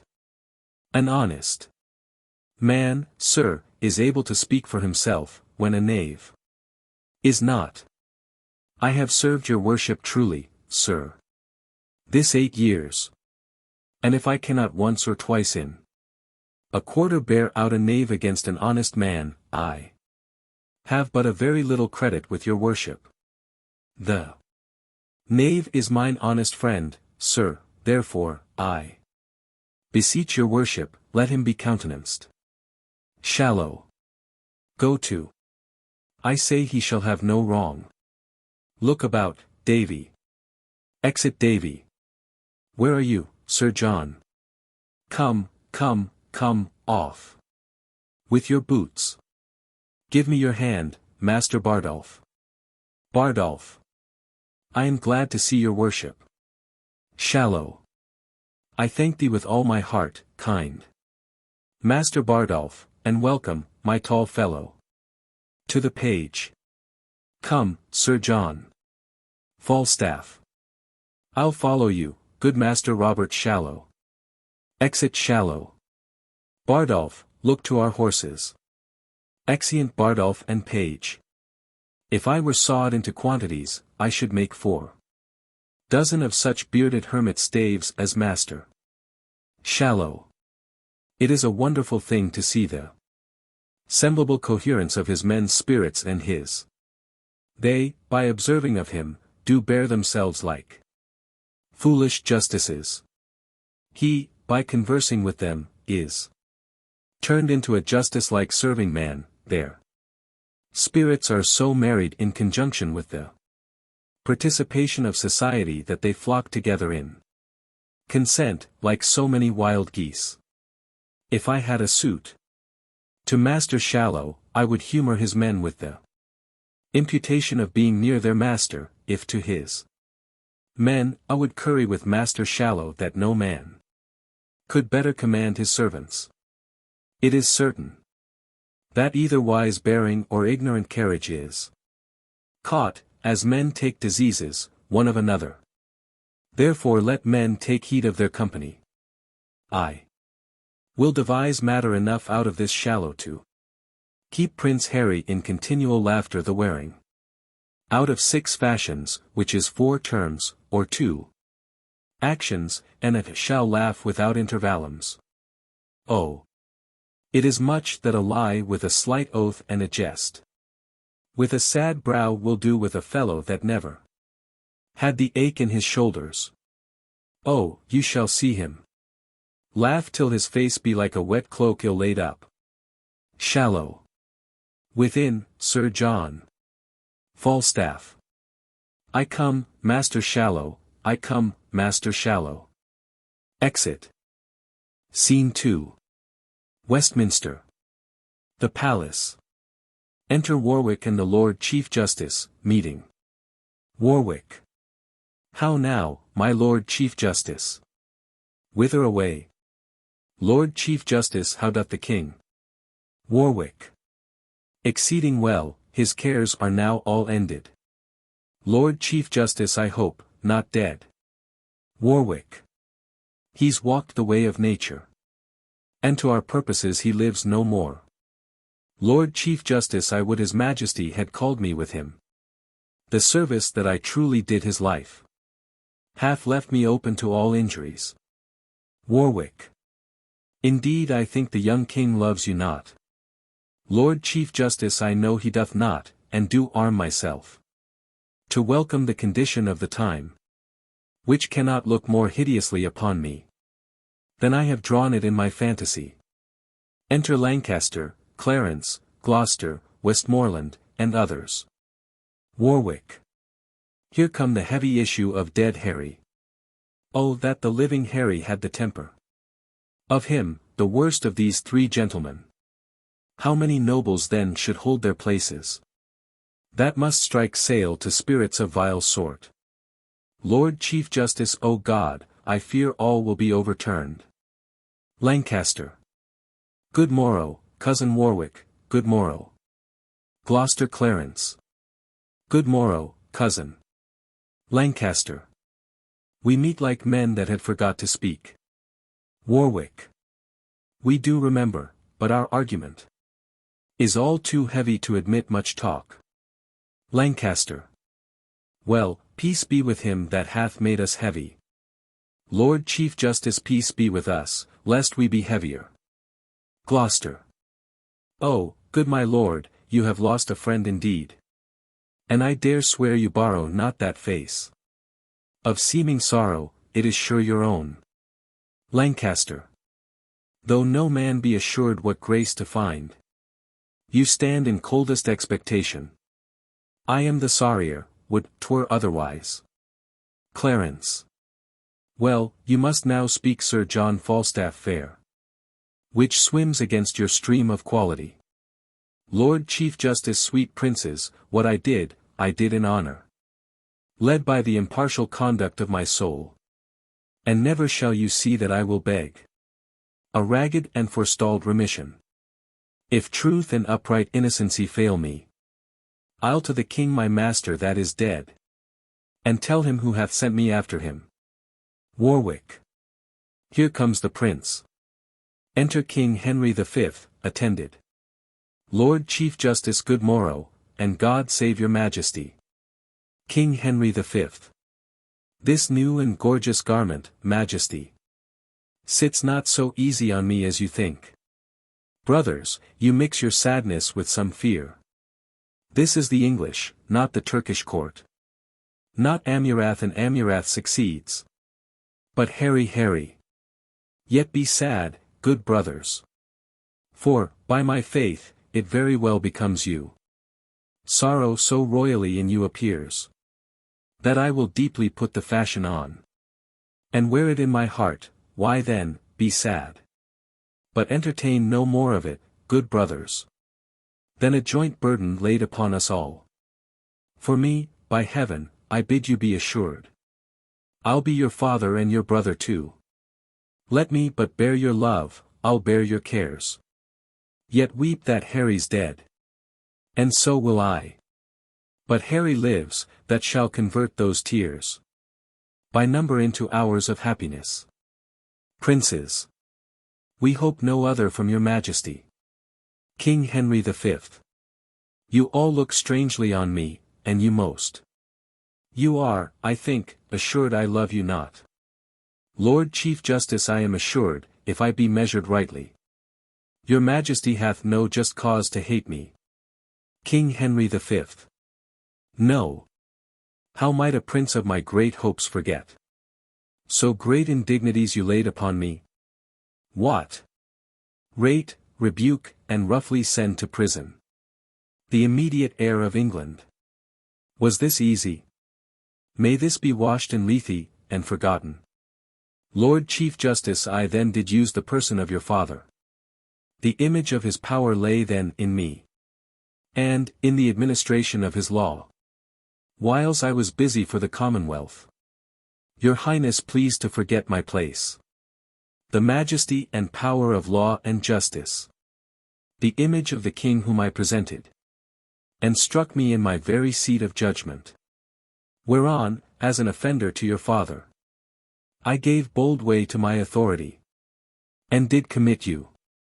If the deed were ill, be you contented, wearing now the garland, to have a son set your decrees at naught, to pluck down justice from your awful bench, to trip the course of law and blunt the sword that guards the peace and safety of your person. Nay, more, to spurn at your most royal image.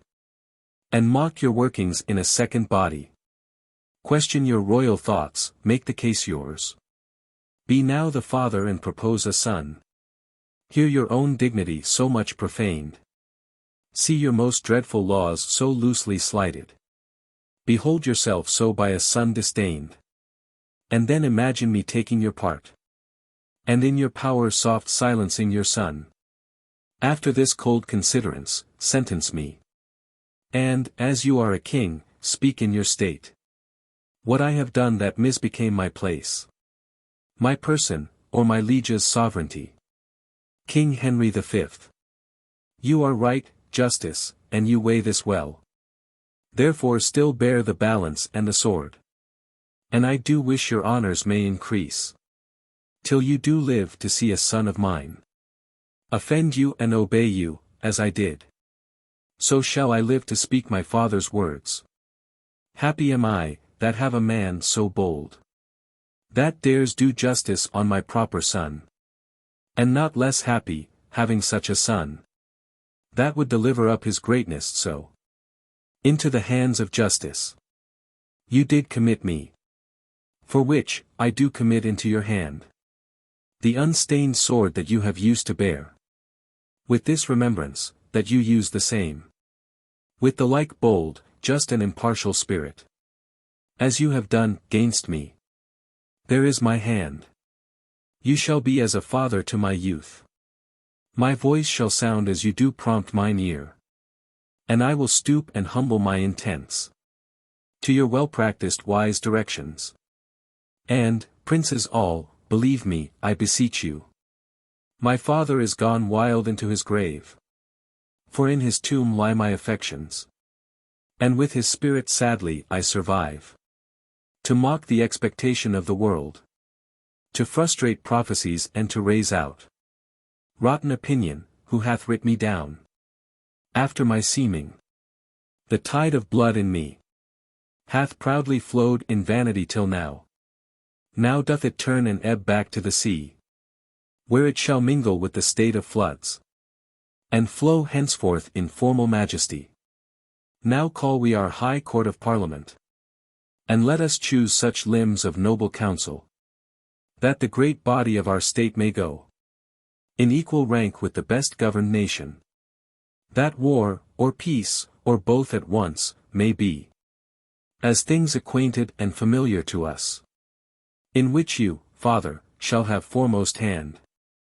Our coronation done, we will excite. As I before remembered, all our state. And, God consigning to my good intents. No prince nor peer shall have just cause to say. God shorten Harry's happy life one day. Exeunt. Scene 3. Gloucestershire. Shallow's orchard.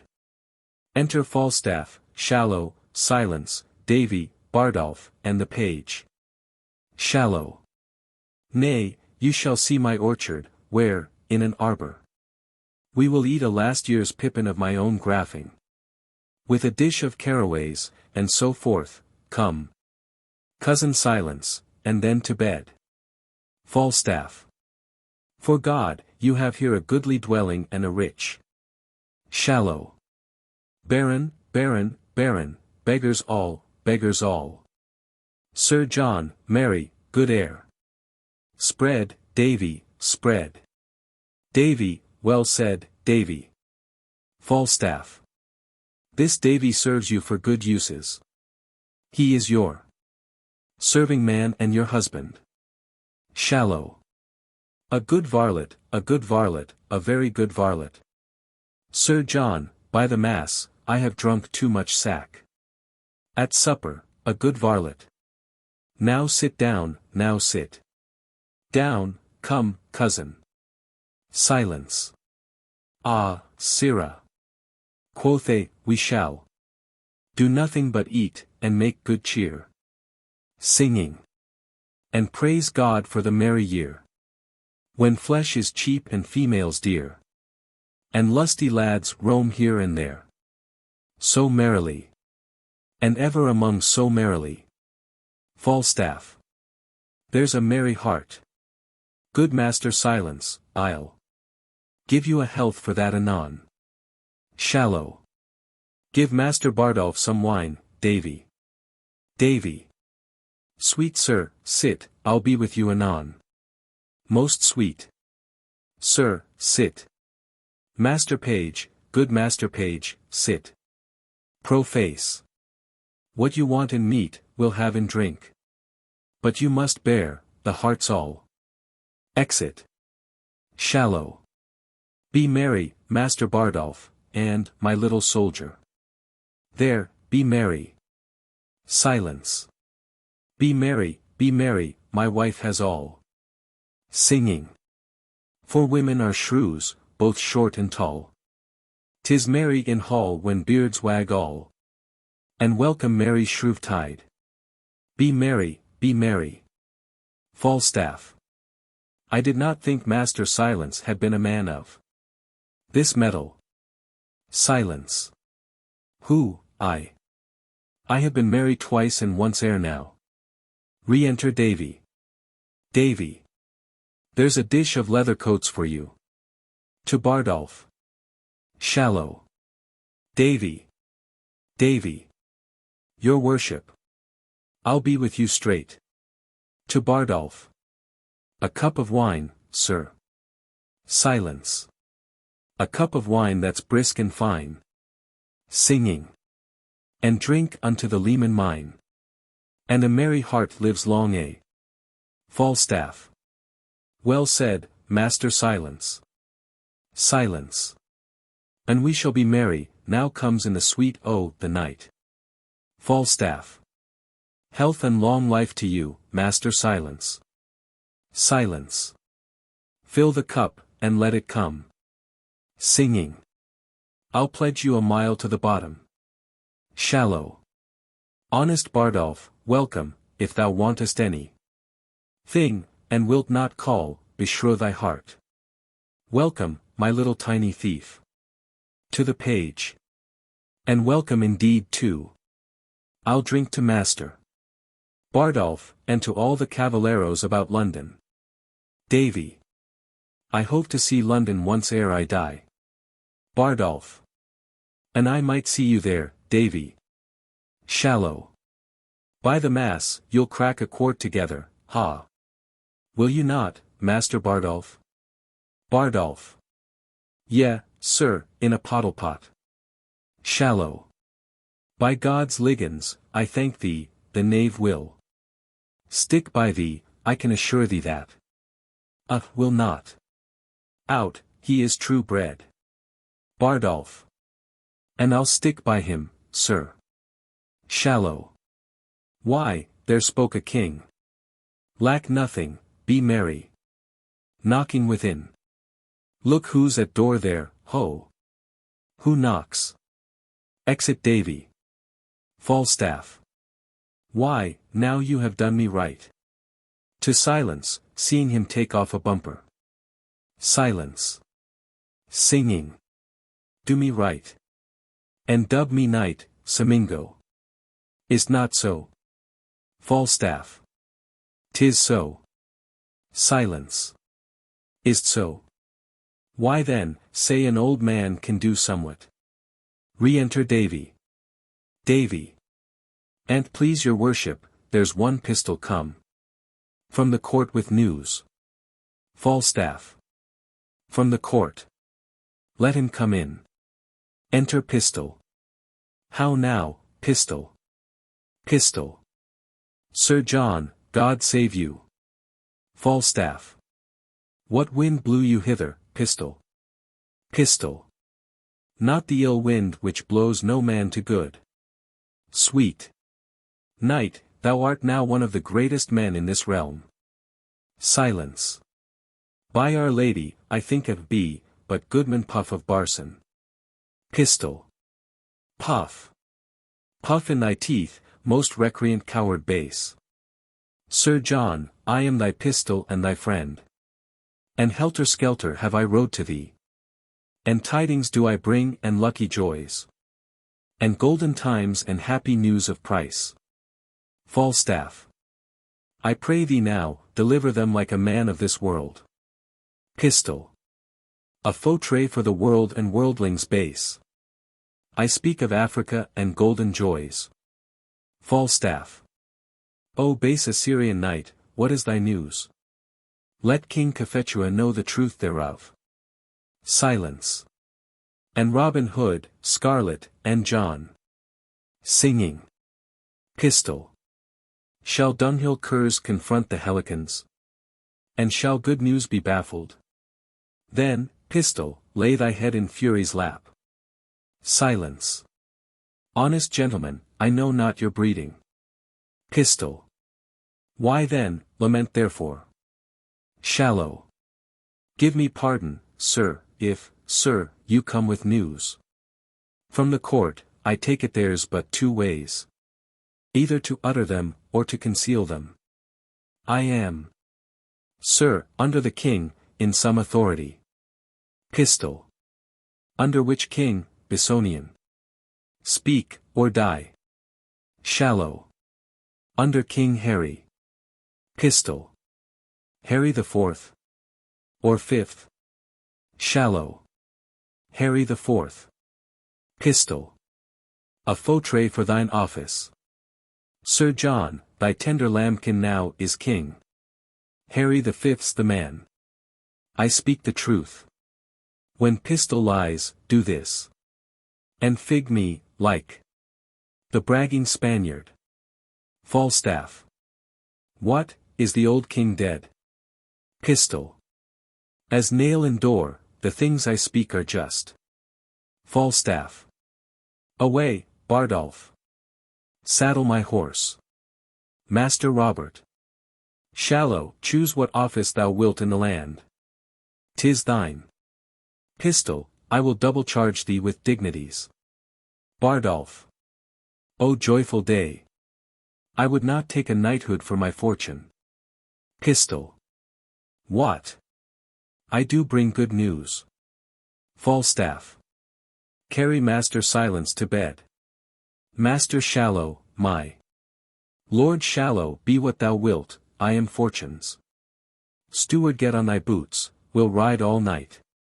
O sweet Pistol. Away, Bardolph. Exit Bardolph. Come, Pistol, utter more to me. And withal devise something to do thyself good. Boot, boot, master. Shallow, I know the young king is sick for me. Let us take any man's horses, the laws of England are at my commandment. Blessed are they that have been my friends. And woe to my Lord Chief Justice. Pistol.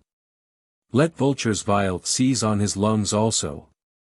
Where is the life that late I led, say they? Why, here it is, welcome these pleasant days. Exeunt. Scene 4. London. A street. Enter Beadles, dragging in hostess quickly in dal trschet. Mistress quickly. No, thou errant knave, I would to God that I might die, that I might have thee hanged, thou hast drawn my shoulder out of joint. First Beadle. The constables have delivered her over to me, and she shall have whipping cheer enough, I warrant her. There hath been a man or two lately killed about her. Dal tearsheet. Nut-hook, you lie. Come on. I'll tell thee what, thou damned tripe-visaged rascal, and the child I now go with do miscarry, thou wert better thou hadst struck thy mother, thou paper-faced villain. Mistress quickly. O the Lord, that Sir John were come. He would make this a bloody day to somebody. But I pray God the fruit of her womb miscarry. First Beadle. If it do, you shall have a dozen of cushions again. You have but 11 now. Come, I charge you both go with me. For the man is dead that you and Pistol beat amongst you. Dal tearsheet.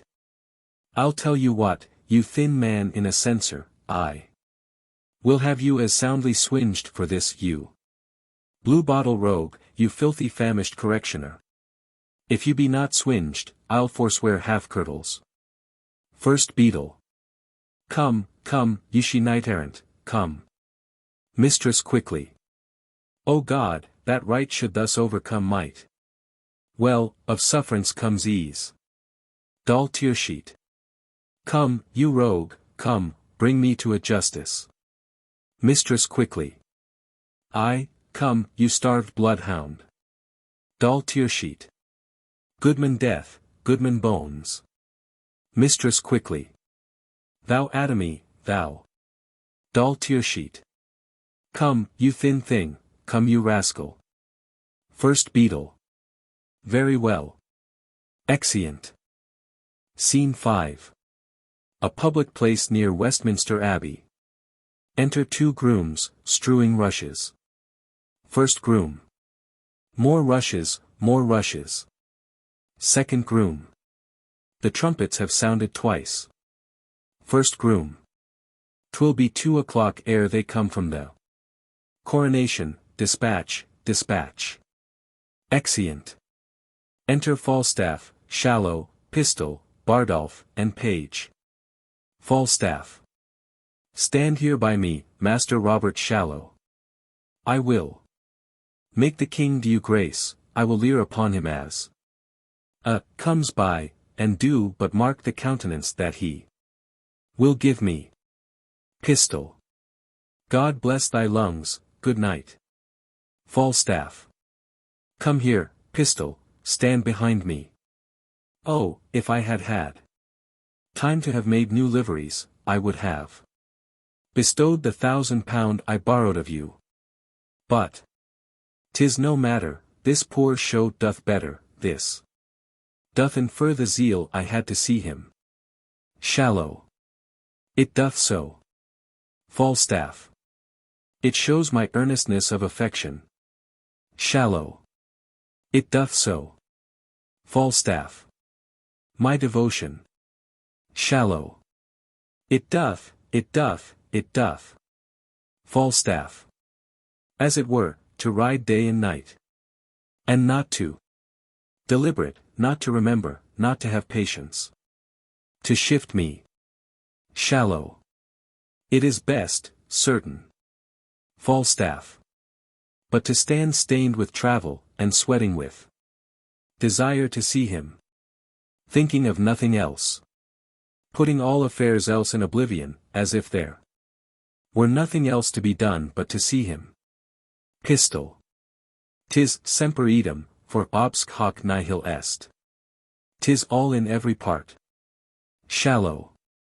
'Tis so, indeed. Pistol.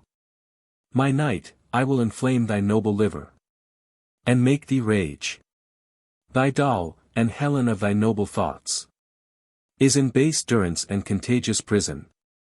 Hailed thither by most mechanical and dirty hand. Rouse up revenge from ebon den with fell Alecto's snake. For doll is in. Pistol speaks not but truth. Falstaff. I will deliver her. Shouts within, and the trumpets sound. Pistol. There roared the sea, and trumpet clangor sounds. Enter King Henry V and his train, the Lord Chief Justice among them. Falstaff. God save thy grace, King Hal. My royal Hal. Pistol. The heavens thee guard and keep, most royal imp of fame. Falstaff. God save thee, my sweet boy. King Henry IV. My Lord Chief Justice, speak to that vain man. Lord Chief Justice, have you your wits? Know you what 'tis to speak? Falstaff. My king. My Jove. I speak to thee, my heart. King Henry IV. I know thee not, old man, fall to thy prayers. How ill white hairs become a fool and jester. I have long dreamed of such a kind of man. So surfeit-swelled, so old and so profane. But, being awaked, I do despise my dream. Make less thy body hence, and more thy grace. Leave gormandizing. Know the grave doth gape for thee thrice wider than for other men. Reply not to me with a fool-born jest. Presume not that I am the thing I was. For God doth know, so shall the world perceive, that I have turned away my former self. So will I those that kept me company. When thou dost hear I am as I have been. Approach me, and thou shalt be as thou wast. The tutor and the feeder of my riots. Till then, I banish thee, on pain of death. As I have done the rest of my misleaders. Not to come near our person by 10 mile. For competence of life I will allow you. That lack of means enforce you not to evil. And, as we hear you do reform yourselves. We will, according to your strengths and qualities. Give you advancement. Be it your charge, my lord. To see performed the tenor of our word. Set on. Exeunt King Henry V, and C. Falstaff. Master Shallow, I owe you £1,000. Shallow. Yea, marry, Sir John, which I beseech you to let me have home with me. Falstaff. That can hardly be, Master Shallow.